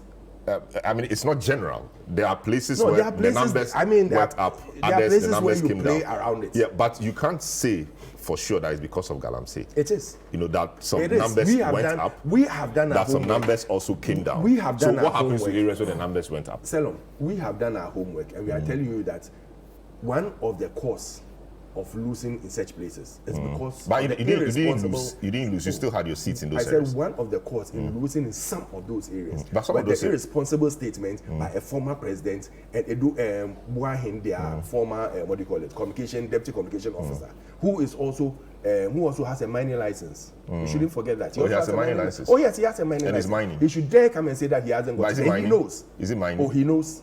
But you see, He you can knows have those a of them. license and He not. knows those of them who have. Just now. Okay, you. No, let him finish. Let him finish. He knows those of them within their midst who have it. You see, and that is why I say that I don't want us to go political. Because when we start going political, we start losing the fight. It's become political. No, they are doing it political.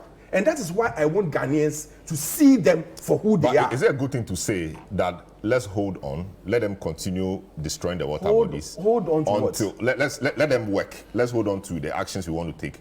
Let us solve it after the election. We are not saying that. No, that's what Kejimfoa said. Kejimfoa is not the president. No, but Kejimfoa is an executive of your party. She leads your women's wing. You asked about the president, and Kejimfoa is not the president. I'm saying so because when you look at what she has said, when we started and what other senior members of your party have said, it does appear so let me ask you that the consensus is that let's deal with it after the election. Let me ask you this simple question. When Dr. Baumia was working on the drones to give medical supplies, and their women's organizer stated that it's going to take pictures of naked women in their bathrooms. We take that statement for a No, but that one is an opposition statement. But this is women's organizer for the party, the governing party.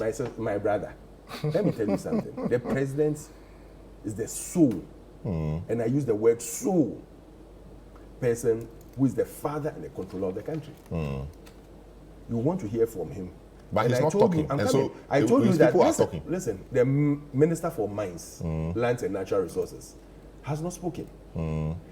Before you speak, you have to put every parameter in place make sure that you are speaking on the right note. Don't just come out and speak because, everybody is agitating now. Very well. You have to take things into perspective. You have to get the right information, and you have to relay the information that will not cause fear and panic. Yeah, but are you saying that this thing has started it's been like every week we've been discussing this here for 4 or 5 weeks or even more since the renewed fight. It's just about since the renewed fight. Yes, since the renewed fight. It's just the last time you were here we discussed this, right? No, it's just about 2 weeks that is a serious fight. No problem. In fact, because some people are pushing some people and are giving some people certain things to say certain things and bring it as a fight. So it will help them win the election. Almost a month, almost not yet a month, but it's almost a month. You can even take it as 2 months. Yes, 2 months. The president will have to make sure that, I'm saying that when he's coming out with any information, it is the right and the accurate information. He has to speak to his security couples. He has to speak to the people in charge of this. If he hasn't done that yet, then that is a problem. If he hasn't done that yet, then it means he's not attaching seriousness to the problem. It could be he's done it and he's told them that go and do ABC. But he said he's now going to speak to his people. That's what he told Labour.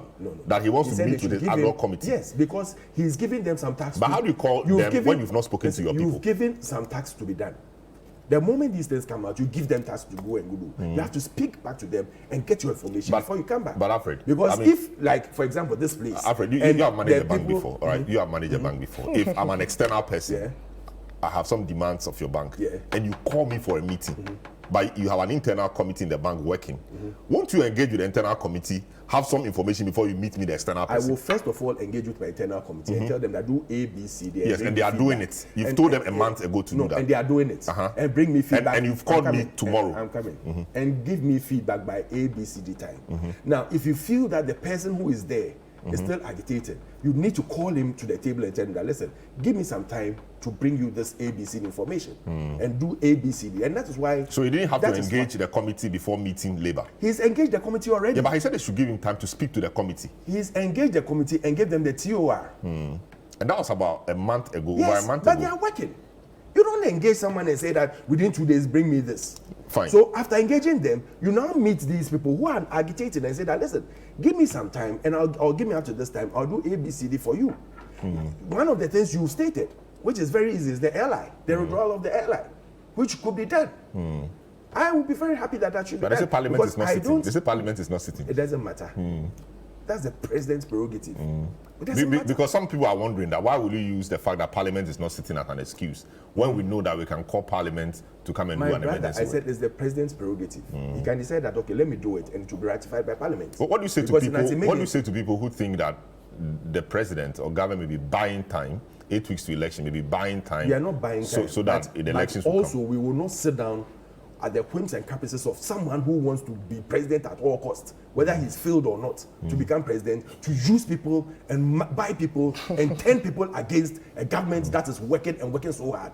Because what they couldn't do like banning galamsey for about mining for about 2 years. They couldn't do. We did it. Very well. What they couldn't do, we have done it. Okay. Franklin Kujo now. Franklin and Manasseh are still there. Oh, Franklin is joining. Franklin, this is not treating me well. Welcome to the program. The Labour. Everybody I'm really sorry.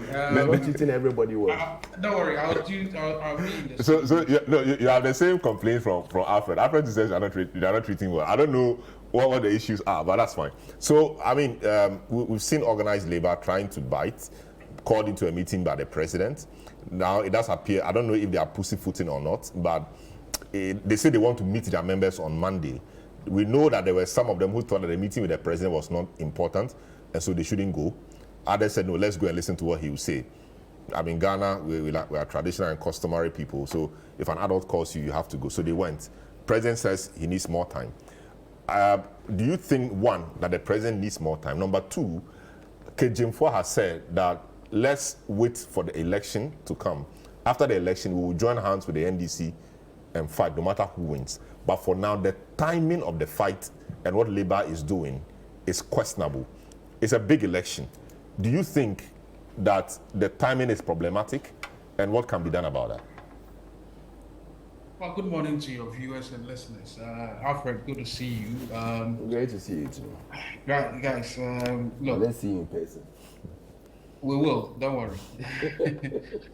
Look, this whole thing is becoming one huge joke. It's not even a comedy of errors, right?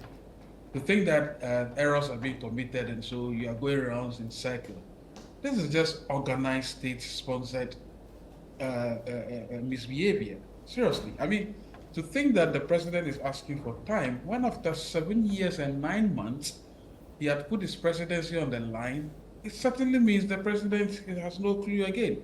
I mean, the president goes ahead to set up the weakest ever committee I've ever seen ever to deal with a hydra-headed problem like this. Isn't it astonishing? If I can't recognize my good friend the president any longer, I can't recognize his voice, I can't recognize his height, his sight. I don't even know who he is right now. But this guy, if he was, I think Manasseh made a post not long ago, suggesting that, I mean, imagine this man was actually in opposition and was actually fighting Galamsey. Could you imagine the way the whole country would be charged? And then we are supporting him here because he speaks good English, he speaks well. It is all just, it's all smokes and mirrors. Look, this whole thing, I don't even know what organized labor. By the way, let's be fair to organized labor. Initially I thought that by setting the October 10th deadline, it was just too much. But you know, there are about 72 different unions, and it is expected. Unions that size, you need to make sure everybody is in line. I am sure they are having an earful, those leaders who went to meet the president already. I'm not saying they shouldn't have gone. They definitely should have gone. Respected him, that they should go. It's in order. But just as they told the president that whatever you're telling us now, put it on paper, otherwise it wouldn't wash. I would have gone further, and I'm going further to say that even if he puts it on paper, this is the president, it's a lame duck president, it is in the twilight days and months. There's nothing he can do. In fact, there's nothing he would want to do. Because if he really was minded and wanted to do, I don't want to sound like a broken record. Everybody has complained. State of emergency is not a state of emergency for the entire country, right? People have said, and many dissenting people, including people in the NPP. In fact, Titus Glover, I just said that his own people are thwarting the efforts of the Galamsey fight. In fact, the number one culprit is the president. I think don't forget he told us a while ago that he's checked out. I'm even surprised when we are even meeting him. The man told us last year that he's checked out. He's run his race. So now he's waiting for the Lord, and I don't know what he's waiting on the Lord for, because he never really gave the Lord his cathedral. That has become a huge pond, and people are bathing in it and all of that stuff. I mean, maybe people will be baptized. Alfred, maybe you need to organize a baptism. This thing there. Look, seriously speaking, I don't think the organized labor should take their foot off the pedal. They should go ahead and do the demonstration, because maybe partly you ask, what would the demonstration cure?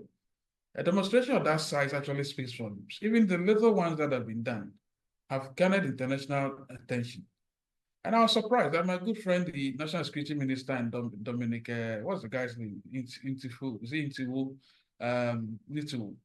They were in the state meeting on the Sahel issue. I don't think the report that came, I don't think they even mentioned Galamsey. They were thinking about the threat, the Boko Haram threats up north. And I said, but the threats, homegrown threats are even more killing and actually inviting these terrorists into our abode. Anyway, that's a digression. I only mention this because those two people I suspect are on the committee. Are they not on the committee? Really? So for me, look, I don't think the president ever is serious about this issue. Look, not long ago, GJ, your own fraternity, they organized awards. Everyone was saying Galamsey, including the GJ president, called on the president to do something about Galamsey. But my good friend Nanado just read his speech. He pretended he's not heard anything and then walked away. He didn't even mention Galamsey once. You know, as a cherished leader that I thought he was always, he was always. He could have just said a word or two. Oh, I hear this, Galamsey. Don't worry, we'll deal with it. Even just laugh. But he didn't even mention the word and walked away. Then a few days later, he's telling Organised Labour, give us some few days. To do what exactly? The horses have left the stable. I'm sorry. I don't know how else I want to describe this, but it's unfortunate. Now I'm confirmed that this is a state-sponsored terrorist act being how do you call it? Actually perpetrated on the state. You know why? You know, Kedenfua, as you quoted, and I think my good friend, the other doctor as well. I mean, I'm beginning to think, hey, if this guy is talking about this Galamsey stuff and I have to go to his hospital, then I have to think twice. Why could the doctor be saying this? And I asked him quietly, did you say these things? He said, oh, he was misquoted. I said, listen, I am not too sure. The things I've seen and read, it looks as if, I don't think it was doctored. Anyway, as if by formula, Kofi Ofosun-Cancer, who is a good friend of mine, by the way, on Facebook yesterday, told me categorically that they'll keep on, the nonsense will continue until December 7. After December 7, they'll deal with the mess. If you hear what he said, and you hear Kedenfua, and you hear Dr. Friye, and you hear all the other people who are probably fed up and angry, that has become an electoral issue. And indeed, it's true. It's thrown the whole campaign of the NPP's campaign off kilter. I mean, it's as if nobody is even hearing what Dr. Bawumia is saying. So maybe I think he should actually change his whole campaign topic now to Galamsey and be emphatic and say, I am going to do this, do that, do that. Because frankly speaking, I don't know what he's campaigning on. The biggest issue right now is Galamsey. Seriously. He has said that in his manifesto. He has said that in his manifesto. No. A number of things he wants to do. In the manifesto, excuse me, even both the NDC and NPP, the NDC seems to be now coming around to say that they'll ban something. Fine. Look, what is in the NPP manifesto?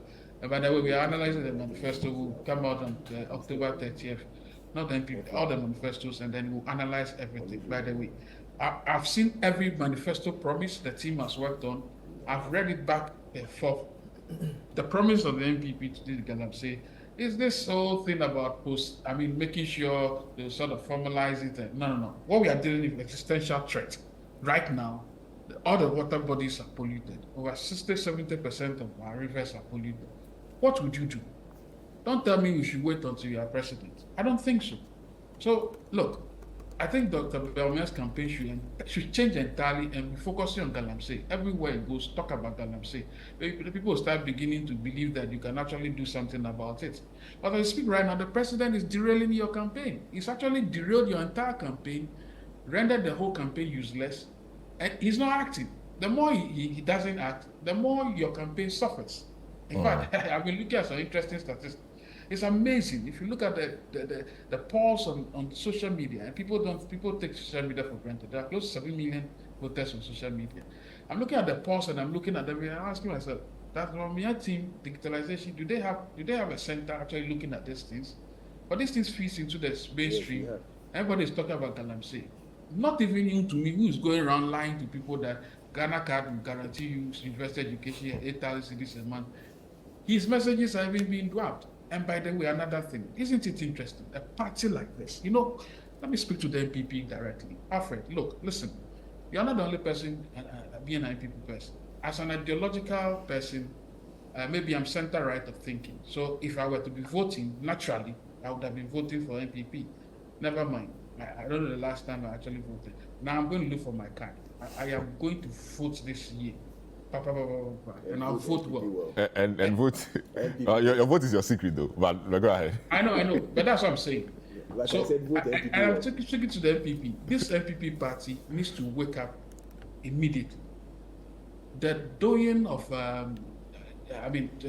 this fourth Republican constitution has been held by your predecessors, very eminent people. I look at some of your chairmen, regional chairmen, and I puke. I'm like, what is this? Is this the party we know? The party that birthed Odwe Sykes, BJ Darocha, who I worked under briefly at the IEU. Very consensual, serious guy. What's the other guy? Lajete, all this before himself. And then Nanado has made the party look like, I don't know, you can't even recognize the party any longer. People of meat and wealth and Nyansa seem not to be given the pride of place in the party. Now, if you get up and talk, they'll talk you down on social media. They say media, I'm an NDC campaign chairman. In fact, I'm telling the NDC, if somebody is collecting that money, they should bring it to me. If you see me as an official NDC campaign manager, bring it to me. At the end of the day, they have destroyed the party, and I think this party will go down in history if you don't take care. Alfred, your legacy you are leaving as the worst precocious terrorist of the environment ever. Mark it up. I see. I don't think that's how you want to describe yourself. I see, frankly. All right, so let me speak to Manasseh. I mean, Manasseh, he has written a few things down. Manasseh, welcome again to the program. You mentioned the fact that organized labor should not relent. They should go ahead and do what they have to do. And you also mentioned the fact that the GMA, the Medical Association, may not be on board. But the Medical Association holds a very interesting place. Of course, you shut down the country, but if the hospitals are shut down too, that could be chaotic. So you don't think that in urging labor to go ahead with their threats of being on strike and an indefinite strike, we don't know when things will change, some institutions should be exempted. Hospitals, because anybody could fall sick and go to hospital. If we go and hospitals are not working, that may be counterproductive. So if the GMA indeed is appearing to want to pull out, which you say, you don't think it can be explained or is justifiable to do so? Well, there should be a reason they want to do so, and we have to listen to their reason before we make judgments. The GMA had in the past embarked on strike to demand better condition of service for its members. The GMA was going to be part of the hotel sales strike and a number of industrial actions in the past. The reason they want to opt out of this is what we don't know. So they should tell us whether they are doing so. And normally the GMA has a way of, or the health services, they have a way of rolling out their strikes because of the sensitivity of their activities or their service. They sometimes do it very slowly, incrementally, and all of that. We don't know exactly why they are opting out of this one. Has it got to do with the meeting with the president? Has it got to do with their own interest? Has it got to do with the interest of their patients, some of whom are coming to the hospitals because of Galamsey-related cases? I grew up in Ketekrache, and for a greater part of my life, before I even moved to Accra, I was drinking from the Volta Lake. So if lakes are polluted or were polluted at the time, people like me may not have survived. So there are also very dire health implications for what is happening. So it is yet to be known what is prompting the GMA. I'm told some members of the executive are not happy with the decision. And as of yesterday, the exact message was that we are still fighting, but as it is, the GMA will not be part of it. So we need to know the reason before we are able to judge. If it's a sound reason, why not? If it is, we also know, and this is what every government would do, this divide and conquer tactics. And they are going to target some of the labor unions in order to break their neck. And every politician or government in this situation would attempt to do that. The question is whether these people that we hold with so much esteem would yield, or they'll stick to what is right for this country. I see. In your epistle or in your letter, you also mentioned the fact that the NDC doesn't deserve the proceeds from the intended strike, because the thinking is that once they go on strike, it will affect government and chances of the MPP in this election, and the eventual beneficiaries will be the NDC. Why do you make the point that the NDC does not deserve the proceeds from this action by Labour? Well, before I continue, I have to say that I also, in the conclusion, you may not say this, but I said in the conclusion that even though the NDC does not deserve to benefit politically from this, organized labor should go ahead. Because when they agitated in the past, and John Mahama called himself a dead goat, the MPP used it as a slogan in the election. It benefited from the MPP. So labor unions should act irrespective of who suffers and who gains. Having said that, the NDC's posturing in this case is the politicians, when they are in opposition and we are fighting these things, they want it or everyone to have the thinking that this is just a one-party problem, which in my view is not. I, in the past, heard Inus of Husseini and some people in the NDC who tried to fight Galamsey, and they spoke of the frustration they face within their own party. President Akufo-Addo inherited this problem in 2017. We put so much pressure on him to act because it was getting out of hand. Did it start from him? No. If President Mahama had resolved that problem, we wouldn't have put pressure on a newly elected president to act. So, in as much as the onus is on the president and the governing party to act and resolve this problem, I want us to also be very cautious in not making it only a one-party issue. Dr. Baumia and President Mahama, the two of them are likely, one of them is likely to win the next election. Both of them should be roped in. Apart from Akufo-Addo, we all know that he's in a period that he has nothing to lose. He has only a few months to leave office. But after December 7, a new leader will be elected. Whether Baumia or Mahama, we should begin to get them to also commit to this fight. Otherwise, we'll deal with Akufo-Addo, he's done, then we go back to normalcy. After some time, we start with someone else. And I think that is how we have failed this fight. We didn't sustain it in the Mahama era, and then Akufo-Addo came, he started a fight, and there were issues, and we went to bed, and it escalated. So if within this period, we make noise and then we just leave it, oh, it is a one-man issue, and this is a president who, when he even needed our votes, didn't show much commitment to solving our problems. Now that he's going out and he's almost checked out of our country, we cannot trust him so much. So the point is, the NDC had the time or the opportunity to resolve this problem, where all in this country reported on these issues. That seriousness wasn't shown. So if we want to make it, okay, an NDC MPP problem, there will be an issue. This is a problem we are facing because the political class has not been committed to it, and the political class has benefited from the problem. And the political class is the NDC and the MPP.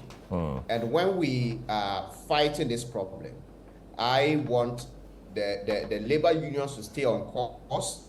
It is Akufo-Addo and the MPP who must act, but we shouldn't also forget to remind the NDC of their failures in the past and their responsibility to resolve this problem if in December President Mahama wins the election. I see. Great. Let me come to Osman. Osman is a lawyer and a deputy youth organizer for the NDC. There are protests, so the organized labor and protests, I mean, young people protesting. Yes. I should expect that you should be, or you should join them so that you push the point. But we've not seen a lot of that. What's your general take on what they are doing? The fact that some of them are in remand as we speak because the police and the state have said that they flouted some of the rules regarding demonstrations, etc. Yes, before I even speak to the protest, I just want to do a quick 2 minutes reacting to some untruth that my brother Thompson spewed out here. I have a difficulty, especially when you sit on a very serious platform like Big Issues on ChannelOne, and you spew out allegations or information that is untrue, and you are unable to prove. Which allegation? The first one was when he made a statement that Eric Afo, our parliamentary candidate for Amenfi East, made statement that the demonstrations and Galamsey is being sponsored by the MPP. We asked him to prove it. For over an hour now, he has been unable to come up with any evidence or fact to that. So please don't lie.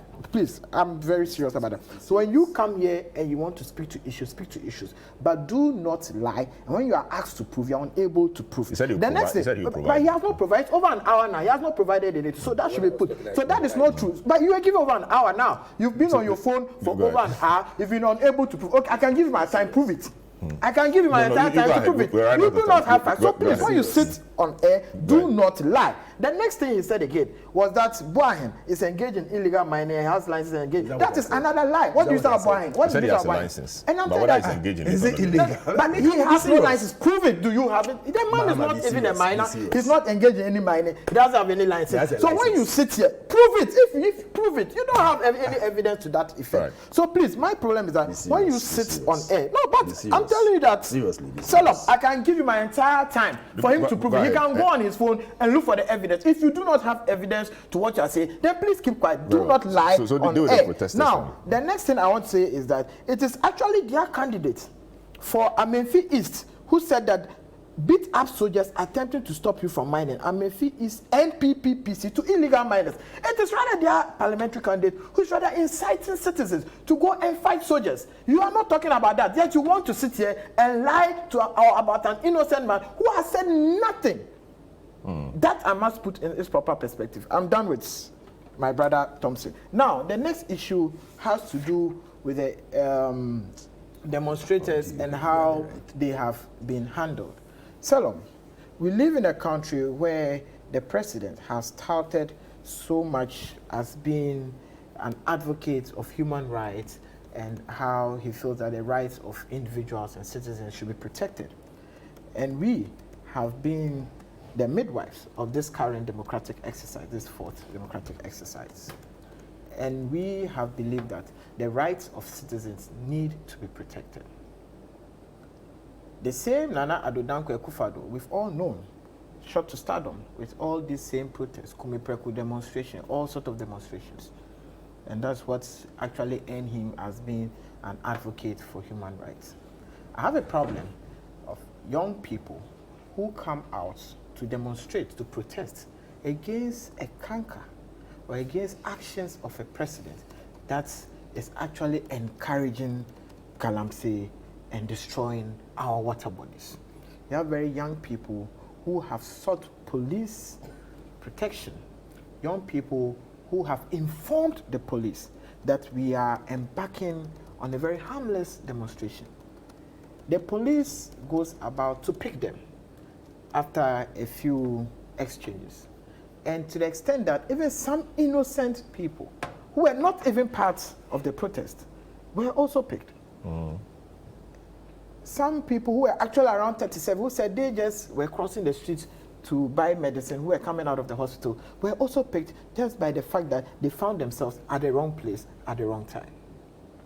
Fast forward, these people are denied access to legal representation, they are denied access to their lawyers, etc., etc., all manner of human rights abuses. Fast forward, I have a particular problem as to how the court decided to remand all these people 2 weeks in remand. Article 19 of the Constitution, and if you also look at Section 96 of Act 30, it states, and the understanding is that all offenses are bailable. And the only time you can deny a person of bail is when you suspect the person would, in a way, hinder the investigations of the police. That's one. If you suspect the person will jump bail, that is two. There are certain parameters which you can use to deny bail. These are young professionals. These are lawyers. Some are even doctors. How then do you think or suspect that these harmless individuals who were just exercising a democratic right can jump bail? And for that matter, they should be remanded for 2 weeks. Act 30 again, the same section 96, also said that do not use the bail application as a way of punishment to the person. So don't deny the person bail as a way to punish the person. And this is exactly what we are seeing.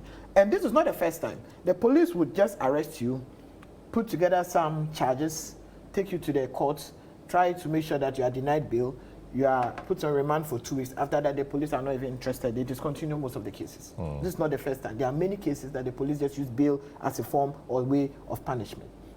My other suspicion is that in most times, so far as circuit courts and district courts are concerned, hardly do you see representatives of the Attorney General's office coming to court. Most of the time it's handled by the police prosecutors. So what is the interest of the Attorney General in this particular case? The securing peace. They don't want. Yes, so I'm coming to that. I'm coming to that. What is the Attorney General's interest in this particular case?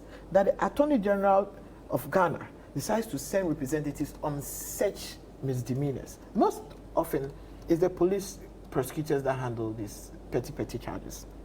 Now, Salom, listen and let every reasonable man follow what I am saying. So many suspects are sent to different courts, not the same courts. They are sent to different courts. And out of all those different courts, they are all given a 2-week remand. 2 weeks, 2 weeks, 2 weeks. They didn't take all the suspects to the same court. They were taken to different courts, and they were all given 2 weeks, 2 weeks. Is it possible that all the judges decided to think alike? Was there a consensus ad idem that at the point the judges were pronouncing their position on the bail application, they all agreed that let's all remand them 2 weeks? Then it gives every reasonable person enough room to suspect that there has been some direction that these people must be remanded for 2 weeks. Because it is not normal that different judges could think alike at the same time to remand all of them 2 weeks at the same time. You don't give the judges any credit at all? I'm saying that as a reasonable bystander, it gives enough room for you to suspect there has been some direction. And considering the kind of Attorney General we have, and considering all the kind of General? But Salom, we all know, and it has been public knowledge, how the Attorney General has been trying to fix matches, how he has been trying to fix matches. To fix matches, yes. We all saw in the Atu Forcing case how the Attorney General was disgraced, how we all see how he has been trying very hard to secure conviction of where people are innocent. So it also gives enough room to suspect that the Attorney General, once again, is at it again. He's at his best again, which we all understand. So I am hugely and heavily disappointed in this government and disappointed in Nana Addo Dankwa Akufo-Addo, who has touted himself as a human rights advocate, as a human rights lawyer, and under his tenure, young people cannot even innocently demonstrate on the street. Quite apart from even young people, under his same government, even journalists, even Manasseh, my brother, at a point had to flee this country for his own safety.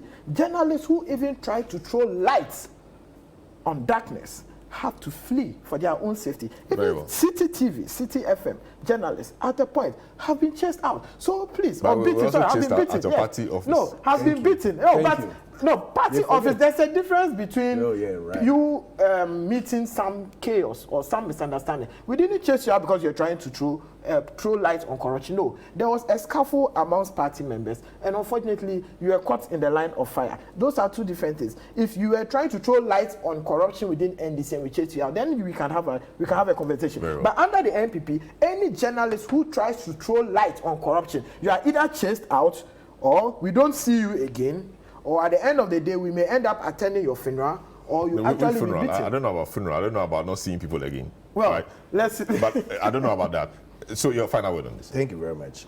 You see, Selom, let's be serious when we are here. You're a very bright young man, and we should be serious about certain things that we say.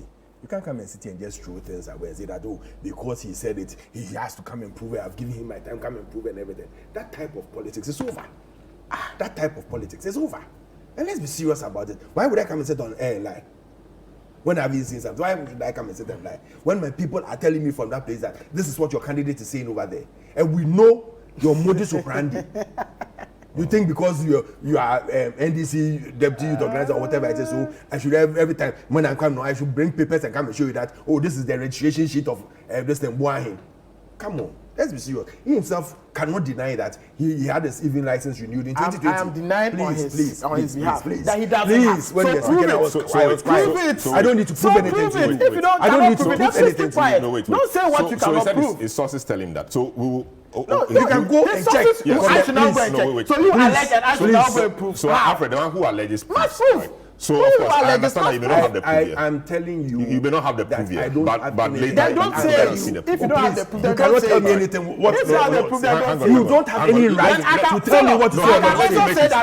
Please, I can also say that sources close to me have told me that Nana Addo Dankwa Akufo-Addo is engaged in illegal mining. You can say what you want to say. And he has excavators in the forest and they are mining. You said worse than this. I tell you that sources have told me. Please, you said worse than this. Sources have told me. Are you taking my time? He's engaged in I'll move the discussion on. No, you are taking this time. Your microphone is off actually. So Thompson, it's not a matter of his microphone being off. You should know that on this set you don't behave this way. Yes, so his microphone is. This is not their stations. No, this is not their station that they can say anything. The point really is that no, wait. No, we don't. Please, we don't associate. When someone is speaking, you give him the respect. You give him the respect and let him speak. You can write everything down and come out and talk. So, please, let's behave well. Alfred, it's your time now. But the point I'm making is that if you are alleged, you must prove. I understand the fact that you may not have the proof yet. Thank you very much. It's something you have on conviction. Thank you very much. Let's see the proof. You can allege and bring your proof. Yeah, so let's see the proof in due course. Thank you very much. And this on record. I would want to be there. And this on record. Why? No. You can watch if you are not even here. You can be on there and watch. What do you mean? When he says it, I'll point it to you. Stop this interjection. It's not I'm glad you asked him about NDC and journalists in this country. NDC's come to talk about we rather treating journalists in the wrong way. Or when Manasseh went, he didn't come back. When he's come back, he didn't have to go.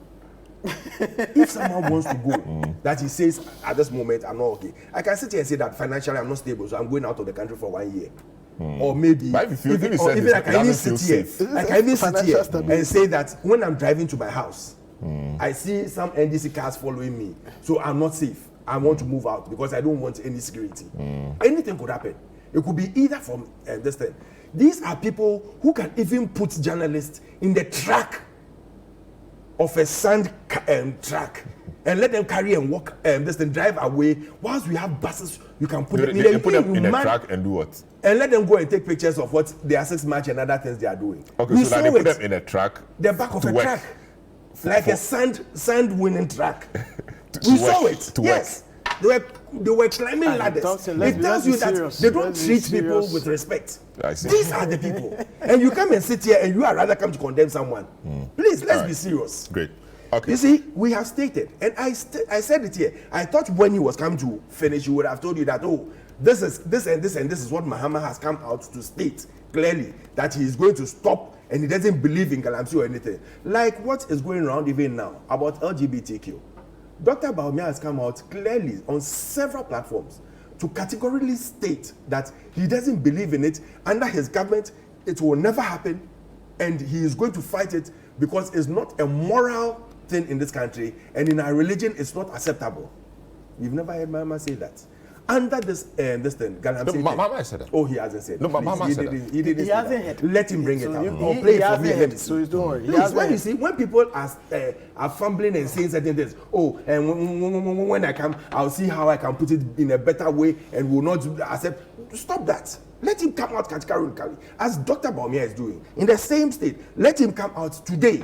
Like he went to the Galamsey site and told them that we'll arrest you. Let him say that, yes, if you do the wrong thing and you're arrested, I will continue to make sure that you are in prison. All those who are the kingpins of this would also be arrested. If you can't name them, you would have to take the brand for it. That is what we are stating. And we have told you how we are going to tackle it in such a way that it will not affect our water bodies, it will not affect our forest, and it will not affect the human lives. That is what we are fighting for. We are not, and we do not believe that stopping it now is the way that will end this war. We've done it before. We did it for 2 years. Nothing happened to it. And people came out and even rather told them to go out and go and do the Galamsey. We are stating that what we have to do now is that instead of throwing over 20,000 people's lives out of livelihood, we will rather guide them. We will protect them and make sure that they do the things in the right way. But and we will let them see that we are concluding the discussion. Yes, but what stops you from doing so in the past 7 years? That's been the question you have to answer. We are doing that. Very well. But you will get some people who definitely will come out and definitely so we punish them in everything. Yes, and that's what we are doing. So if you go and tell them that, oh, those who are caught will be freed, you are telling them that they should go ahead and do it. Very well. So that is what I'm stating. Okay, good. That it is wrong and it is not acceptable, and they should come out and come and state that they support that anybody who is arrested on Galamsey basis, on illegal mining basis, they support that the person should be arrested. Whether you are the kingpin or you are the worker, you should be arrested, and they support it. If they can say that, then we are all together in this. Otherwise, if they are going to do political capital out of this, we will all do it and we will all suffer. Very well. We have to move on. Of course, Menace's name has been mentioned, but Menace, pardon me, you won't have it relates to safety and other matters. So we'll deal with that. I need to make progress. So we'll move on to the next matter, which is the EC and the NDC. I'll take a short break. When I come back, we will delve into those matters. Thanks so much to Menace for his time on this matter. A few of your messages that have come through quickly. This one from Edmond says, if Anas Arima or Anas had lost his life exposing Galamsey years back, it would have been a tragic loss to an innocent life fighting for humanity. After October 10, if Organised Labour provides excuses, Ghanaian youth will stage a one-man demonstration, risking loss of foreign donor funding and other things you say. This one, Kofi Ntema said, good morning, Salom. The MPP would never ban Galamsey, even with the threat of industrial strike, because of the fear of losing votes in those areas. The NDC cannot state categorically that they will ban Galamsey because of the fear of losing votes too. If you doubt me, ask the two gentlemen if Dr. Bawumia or Mahama will commit to ending Galamsey by signing an undertaking. Try this now. Kofi Ntema is saying so. This one says, in the mafia state where the mafia rules, the term justice is only a mirage. Nothing seems to make sense except you have a preview of the president's parochial interests. Anything connected to the system of governance is preset to make the mafia boss happy. The only cure at hand is to vote out the mafia rule and reorganize our country with people who will put Ghana first. You did not put your name there. Kwesi Ntifu Befi in Takrady says, good morning, Salom, and to your panelists. In fact, I'm very sad as a Ghanaian, most especially about this Galamsey menace. As a result, or as a matter of fact, all the three arms of government, the executive, judiciary, legislature, are complicit in it. One question I would want to ask is, where were the NDC members of parliament when this obnoxious LI was being passed? The NDC parliamentarians have let the nation down. Edmond from Nungwa says, good morning. I want to ask Alfred just one question. If you find out that your tank was leaking and you patched it, but it didn't stop, would you sit and say, because I patched it before, I will not patch it again? This one from Gershon says, good morning, Salom. A word of advice to the president. Time and tide wait for no man. 2, more time from organized labor or not. To me, the time for the president to act is now. We've had enough. Thank you, Mr. President. All right, so we take a short break. We'll return and deal with the matter of IPAC, the NDC and other political parties, and the voters register. Are you impressed with the EC, the NDC, or the parties? We need a credible voters register. All right, you're welcome back. This is the big issue on 97.3 City FM and, of course, on ChannelOne television and on all our socials. Just gone by is a discussion on Galamsey, organized labor, protesters, etc. President has met organized labor. Organized labor will meet on Monday to determine what they make of the meeting with the president, etc., and see whether their 10th October threat of strike still holds. Now, in the week as well, we saw the IPAC meeting for the first time on TV, and Jim Mensah says henceforth, to engender transparency, we will now be having IPAC live on TV so people see it and have things for themselves. The NDC had made some claims that the voters register was not fit for purpose. They showed some data or information to the EC. The EC says that was the essence of the exhibition exercise.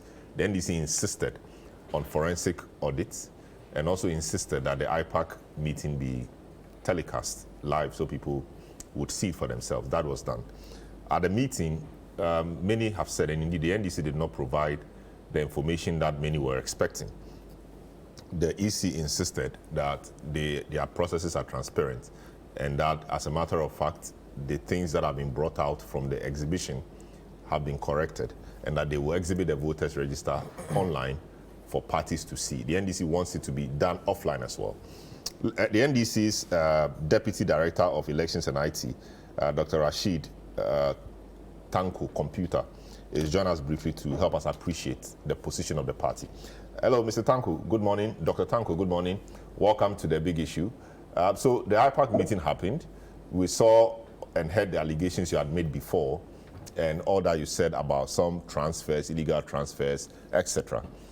At the meeting, which we saw on TV, we did not quite see your team demonstrate to the IPAC and EC and to the generality of Ghanaians the claims you had made weeks before. What happened? Very well, Salom. Let me say good morning to your cherished viewers and to my brother Osman Ayerga. I say good morning to him for holding the fort over there. We are grateful. Salom, on the day of the IPAC, you realize that the presentation of the Electoral Commission was hinged on the NDC grievances and discrepancies that we have uncovered from the provisional voter register they gave us. You'll see that on that day, clearly, all the presentation done by the Electoral Commission was on the NDC discrepancies. The corrections that they indicated that they were making was based on our issues that we raised, especially the first one, and chiefly, is that the 243,000 plus old transfers that were added to the current transfers.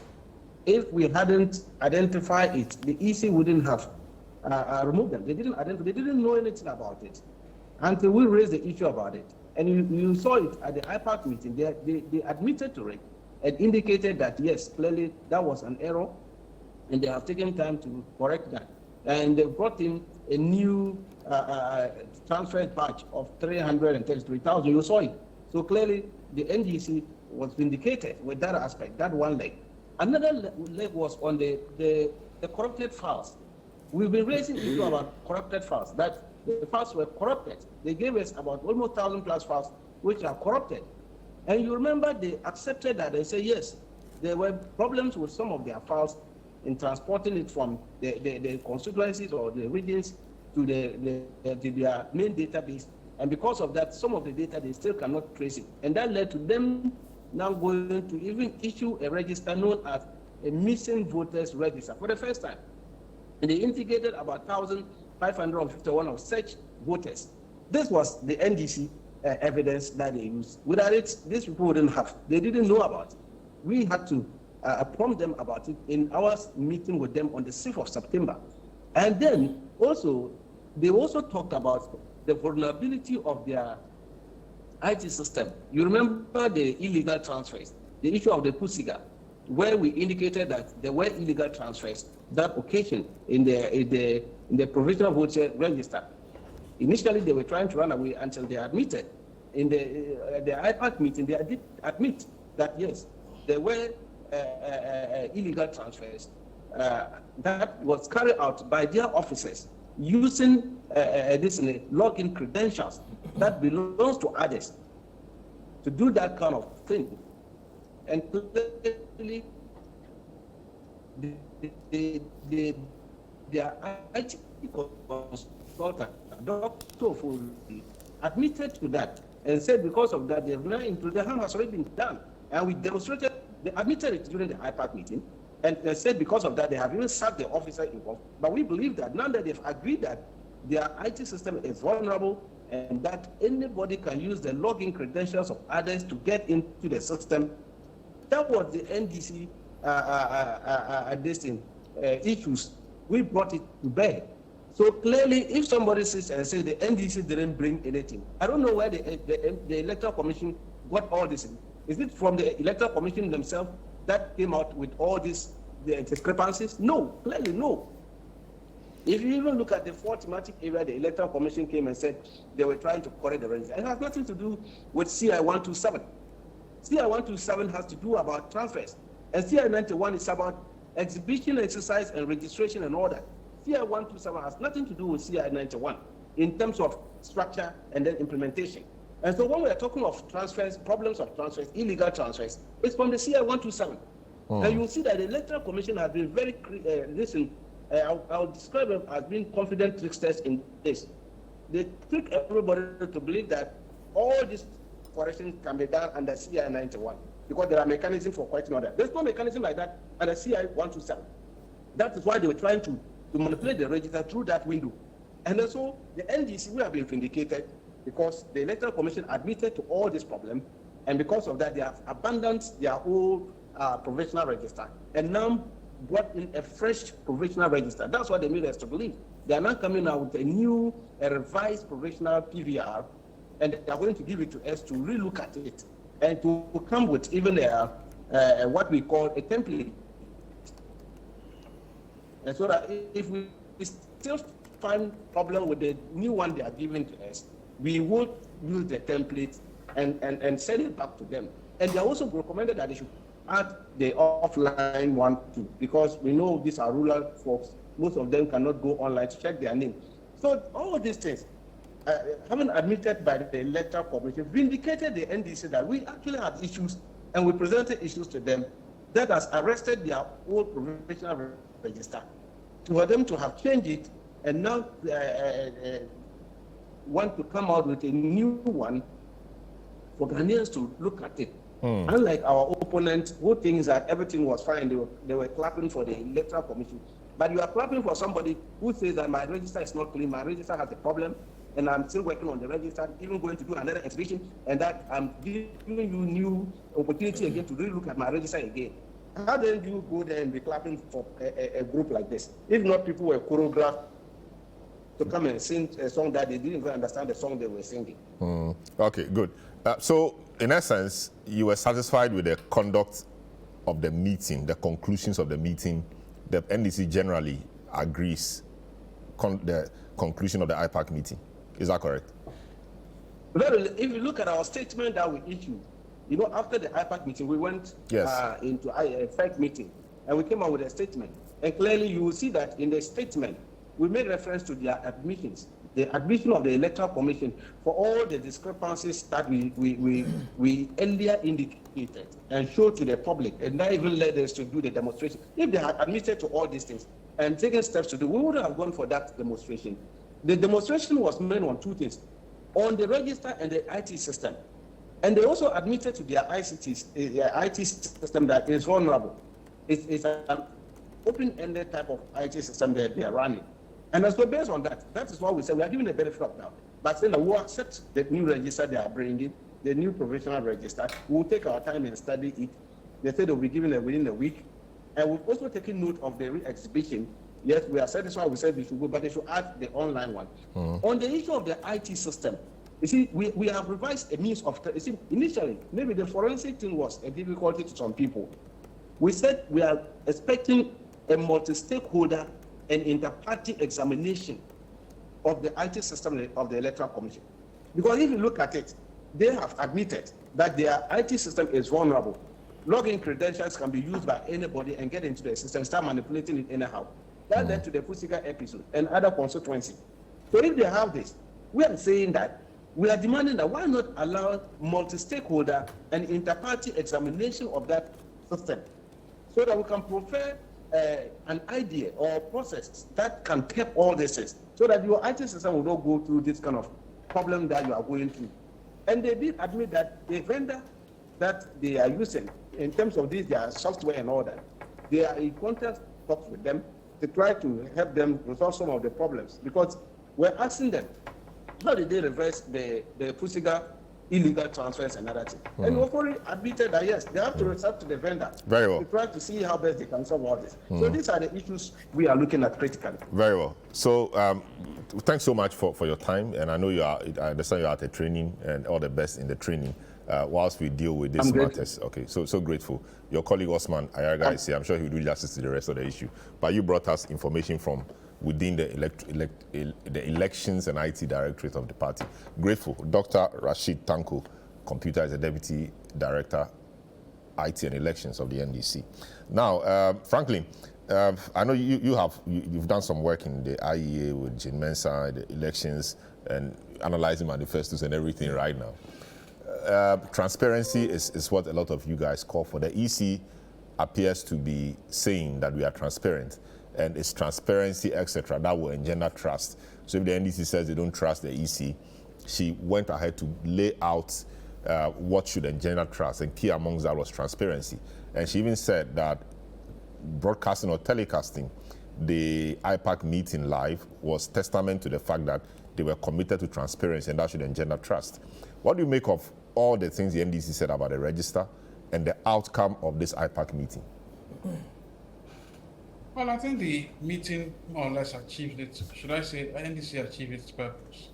As I understand, all these back and forth really. I mean, the Electoral Commission admitted that look, some of the claims, at least 3 or 4 of the claims the NDC made are actually real, and they were dealing with it. I think that's how there is to be discussed. But they said that they were in the process of dealing with it, and the NDC says, well, we want an external audit. They back down now to talk about a local audit or whatever it is.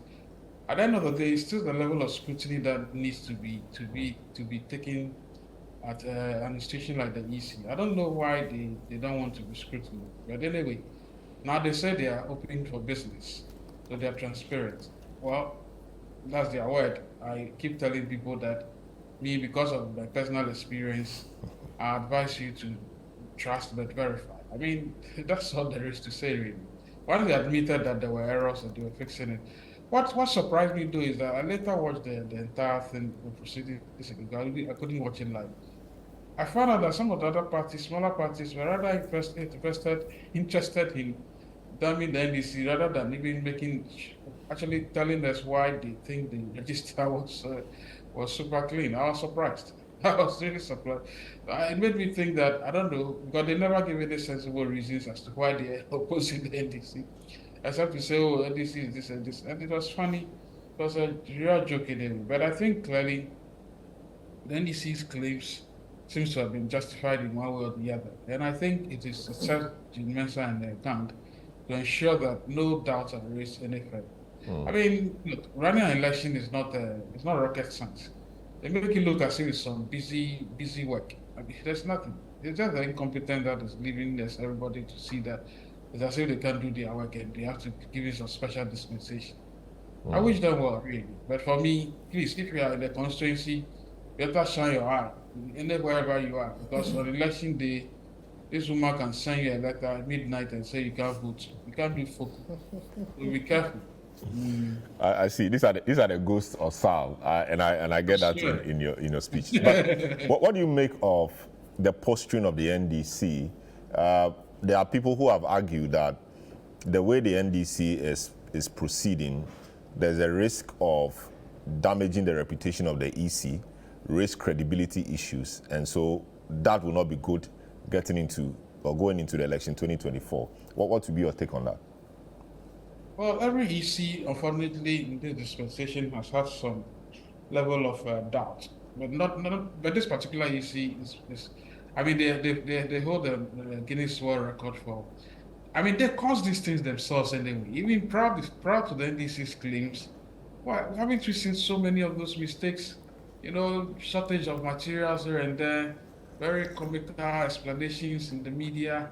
You just don't know what is happening. And so for me, I think the EC has brought all of this on itself, really. I mean, if they started being nice to their own stakeholders, I'm sure all of this would have been rendered not necessarily interesting. What irks me most about this EC is that they claim that they are so independent. I've got a number of shallow minds telling you that they are independent, and so in their shallowness, we should continue praising them. So it's a combination of incompetence. I'm beginning to think it's just incompetence and sheer, Ghanaian attitude. I've got power, so I'll show you where it lies. Nothing sophisticated at all. So they brought all of this upon themselves, rather than blame the NDC and other parties who are calling their integrity and all of this into question. I think the EC should look itself in the mirror and realize that since they came to power, they should see the number of infractions they've committed and ask themselves whether they are happy. And if they receive a testimonial from anybody at all, they would get it. And the Ghanaians are giving the testimony.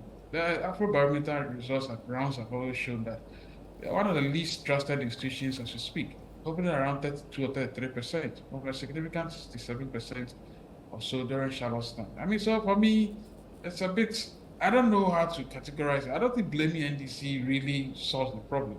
I think the problem emanates on the EC. You see, they create this, that's what incompetent people really do. They create this crisis of need and crisis of importance. So they wait until it's getting to time to do something sensible. Then they start making mistakes along the way. Then they come and tell you we are independent. So it's like child's play. I will never run an EC like this, really. Maybe that's why I'll never be an EC commissioner. But frankly, I would have appointed better people. I see. All right. Thanks so much, Franklin. Alfred, so Franklin is making a point. I think Tanko also says that generally they were able to push the EC to relook at their systems. And the EC has said that they have dealt with the issues raised, only that they did not credit the NDC with it. They said they were things that they were going to do anyway because that was the essence of the exhibition exercise. What do you make of that meeting? Did it achieve its purpose, or you expected something more? Thank you, Salom. The first and most important thing, NDC before the meeting made the whole hula baloo as if EC was a dead horse and the register was something that can never be used in this country. They made everybody believe that no, this register, if we go ahead and use it without a proper forensic audit, then it means that this is the dead end of any election and it will cause so much mayhem. And in the wisdom of the EC, they accepted that, you know what, let everybody see the meeting that you are going to have and the information NDC is going to bring. One, they are causing fear and panic. They want people to believe that because they are going to lose their elections, so EC is the cause of their loss. Instead of sitting down and working and cleaning their asses well so that people will know what they are made of and what they are bringing on board. Everywhere we go across this country, everybody says NDC is not the alternative. Yes, you might have done mistakes. Yes, you might have, the country is not, cost of living is quite high now. Things we expected to have worked well did not go well because from the 2017 to the 2019, we saw what you did and we expect that you will change things by now. But it's something that we were met with and we are working on it. But they tell us that, listen, I cannot sacrifice the future of this country and the future of my children for a government like NDC to come back. And they know because they've gone down and people have told them. So they have to let people understand and appreciate that it is not them, it is the EC who wants to steal the election. What's stealing in election? Elections are won at the polling station by polling station. the 275 constituencies, plus all the over 100 and something thousand police stations there. If you don't do your work well, you will not win. But how about if I go to vote and my name is not there, like the people transferred Apusika, because it's one at the polling station. I'm coming to that. But if I go there, my name is not there, I cannot vote. I'm coming to that. Don't worry. So the first and foremost thing that they wanted to do is to let Ghanaians think that the EC is so incompetent that they don't have a register you can even work with. And that is what they wanted to achieve, which everybody has seen now that is the incompetence of their own system that they cannot do. Now, it comes to the display of the register. Why do we display register? So that faults will be found in it. You mean They incompetence? want, please. No, it's incompetence. I just wanted to show. He said They want NDC people. Please, Okay, I can do the same thing to you. No, Alfred, go ahead. And I don't want to go on that I just wanted to. I don't want to go on that. Let's note down your points. You say you display the register so that the people will come out with the challenges or the faults that they found out. Then what do? You address those because it's a human institution. Salom, when I'm putting you here as in charge of this program, I don't ask you first, are you MPP or NDC? Are you for me or for another party? The most important thing is, can you do the work? So when people are also there and they are doing their work and they also become usable and touchable and bribable and everything that you can use, you also have to put things in place to make sure that you are checking some of these things. You display the register so that everybody goes to check. If you check and your name is not there, you come to me. When you come to me, what do I have to do? I have to correct that error. And that is what EC did. They opened a register to everyone. They didn't hide the register in their office. They opened it for the whole Ghanaian system or public to go and check your name. They even give a short code for those who can't go there and they are so busy at their website, or maybe they live in Kumasi and they are now they've been transferred to Accra. So I'm working in Accra. Let me just be able to use a short code to check. If it's not there, you have the necessary measures you have to put in place. That is why the register is that. So if some of these things have been identified, definitely they'll have to do corrections and make sure that they bring it back for everyone to see that these have been corrected. You put in officers there. You don't know the officers' affiliations. Some will say that, oh, in fact, when Afarijan was there, some people were saying that Afarijan was NDC. When Charlotte Osei came, they said Charlotte Osei was NDC. When Jean came, they said Jean is MPP. Every time, when it doesn't support you, you always push the person into a particular party. But they are doing their work for the fulfillment of their mandates that have been given to them. Whether NDC or MPP, they have a work to do. Now, you put in IT, every IT system is open to people infiltrating and people doing all sorts of things to make sure that they can enter. Even the people who write the softwares and things also are the same people who go and put in spams and everything to make sure that they can always get their monies back by you going to buy antivirus and anti-this and anti-that to fight the system.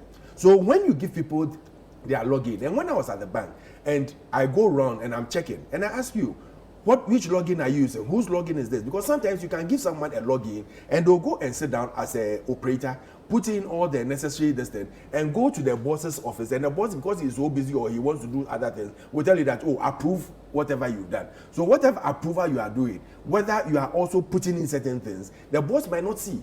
And you always keep on telling people, I believe it even happens here. You tell them that, listen, every password we give you, don't give it out. Not even to your wife, not to your girlfriend, not to anybody, not your child. People will take their laptops away and they have their password there and their children can see it and even enter and go and do anything. You might not know. But that doesn't mean that the EC haven't got the system to check and see who came in at what time and what they did. You have that there. So when anyone brings anything, and until sometimes someone calls your attention that, listen, something has been done here.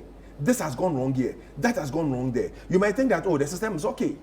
Because if someone doesn't bring something out, and you might not have checked, or the people who are doing the necessary work also are not putting every measure in place to check what has gone on, you might think that everything is okay, unless someone has brought it out. That is why they keep on saying that everything you've seen, bring it out for the whole Ghanaian system to see that, listen, there are challenges, all right, but everything we have to correct it. The Puseka thing happened, and immediately they brought it out. They say, yes, we've seen it too, so we are putting the necessary measure in place. The officer there has been taken off, but I think the officer should be prosecuted. Yes. That should be a secondary matter. It should be prosecuted because we keep on saying that, oh, someone has done wrong, oh, he's been sacked, someone has done wrong, he's been put aside. But when we start prosecuting, people will see that you cannot do things in favor of someone. We believe that we are winning these elections through clean and fair mood. Dr. Baumia is on the ground working. He's a hard worker. He's worked so hard, and the Ghanaian people will give him that blessing. With the love of God, it's going to happen that he would win. And he's not going to win on stealing elections. He's going to win elections on hard work and the things he has put ahead of him that I am going to work and do it. So I would say that, yes, I congratulate Jean Mensah for making this televised for all of us to see what is going on. NDC has taken them to court before. They went to court. They even called, at that time, their general secretary, who is now the chairman, to come and prove that, oh, they have stolen, EC has stolen the elections on behalf of Nanado or whoever. They could not prove it in court. They've always been backing. When you tell them that bring the sheet to prove, as he said, he who alleges should come and show proof, they are never able to prove anything. And they are always shouting and biting and backing everywhere that, oh, they are stealing elections, they are doing this, they are doing that. When you ask them for proof, then they become this thing. All the things that they stated, oh, we are going to show this thing, and everybody will say in Ghana that Electoral Commission is stealing the election on behalf of MPP. Now it was televised. Everybody saw what was going on. Instead of their election and IT officer sitting there and bringing everything out, he went to stand in front of the American ambassador, showing him his laptop. We have this there, we are doing this, we are doing that. You see this? Show it and let Ghanaians see. Is it the American ambassador who is going to change anything for you? Bring everything out. Everything you have, they gave you the chance. Come out and say it there. But at least you credit them because they spotted some things, like the 38 Which Pusiga. party has never spotted anything? 38, I mean, on this score, the 38 Pusiga. No, I'm saying that the which need party for liveliness test to be we are going to enforced, talk about etc. crediting anyone. Since the time of this Fourth Republic, from opaque boxes to transparent boxes, to the sheets, to bringing the both presidential and parliamentary together. Picture on the ID card. Everything, picture on ID card, picture on the ballot paper and everything. We have been working ever since. We don't sleep. For tallying of results, if you ask today NDC that they should bring the tally that they have in 2020 or 2016 election, up now they don't even have it. They don't have it. And that is the problem they have. They should solve their house issues before they go out and start accusing people. We are ready for these elections. We are working hard. We are not going to sleep until the last day. And we'll work and make sure that, inshallah, on the 7th of January, Dr. Alhaji Baumia will be crowned the president of this country. It is based on hard work and the focus in which we are directed in. Very well. Osman, so we expected NDC to show some figures or some data at least. We didn't quite see that.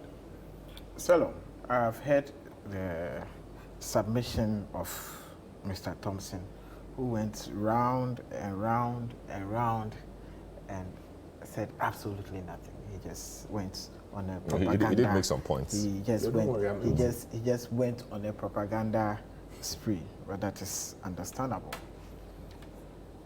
So we raised very pertinent issues, germane issues that sought to speak to the credibility and sanctity of the register, and also spoke to the vulnerability of issues in that register.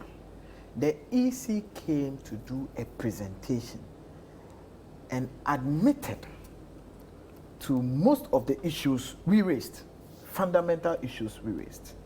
And we can take the issues one after the other. The issue of the deletion of 3,957 names. The EC accepted that it had to do issues of corrupted biometrics. Yes or no? Absolutely. The issue of 2,094 transferred and not captured in the absentee voter list. Then again, they said it was an error, accepted by the EC. Then we come to the issue of the total number of transfers, previous transfers, which were illegally added to the transfer list. And the EC once again admitted that inadvertently added to a total of 652,839, and admitted again that that was another error. Issue of Pusiga. When we raised the issue of Pusiga in this country, the EC said it was impossible. You remember? The EC denied it. They said it was not possible until we showed them proof that this is what happened in Pusiga. Then they said, oh, at the time it happened, there was no liveliness tests. So it has to do with issue of their own officials who logged into the system and did those transfers, because at the time there was no liveliness test. And when they were doing the presentation at the IPAC meeting, if you remember, he stated again that there is a possibility that what happened in Pusuga could have happened in other places. That was the EC person who was doing the presentation at the IPAC. Said there is a possibility that what happened at Pusuga of illegal transfers could have happened in other places, because at the time they didn't have what? The liveliness test. We go to the issue of the 1,685 corrupt files again. The EC once again says that we admit that these were issues that we were confronted with. So you realize that all the issues the NDC raised, the EC accepted, they admitted their own incompetence, their own problems, and are now telling us that they are working on it. We do not currently trust the current composition of the EC to work on these issues. And that is why we are saying, simpliciter, let all stakeholders sit, meet, and let's have a once and for all forensic audit that will not even take us more than 7 days. It has been done in other countries. So how far are you going to push this? So now no more forensic, but now multi-stakeholder audit. No problem. How far are you going to push this? If you listen to us, we stated time without number again. If we are done with all these meetings, and even 2 days to elections, we still identify issues with the register, of course we'll have to raise it, and it will have to be corrected. So we do not trust the current EC to correct all these issues in our absence, and that is why we keep pushing. Let us once and for all. And I am particularly surprised at the hypocrisy of Madam Jane Mensah, because not too long ago she was the one who was asking for an independent audit of the register. But all of a sudden, Madam Jane Mensah, after being appointed as EC boss, maybe she has more information now. No, she sees how the system in fact, she's now behaving like an MPP foot soldier, because she's refusing to see reason. She's refusing to see reason. No, because this is let's not game it. Please. This is someone. We do not trust the EC. You don't trust yourself. We do not trust the Electoral Commission to clean the register, because Madam Jane Mensah is behaving like an MPP. Very well. All right. So this is how we conclude today's edition of the program. My name is Selom Adonu. Thank you so much for doing the viewing and the listening. We'll be back again next week. Have a good afternoon.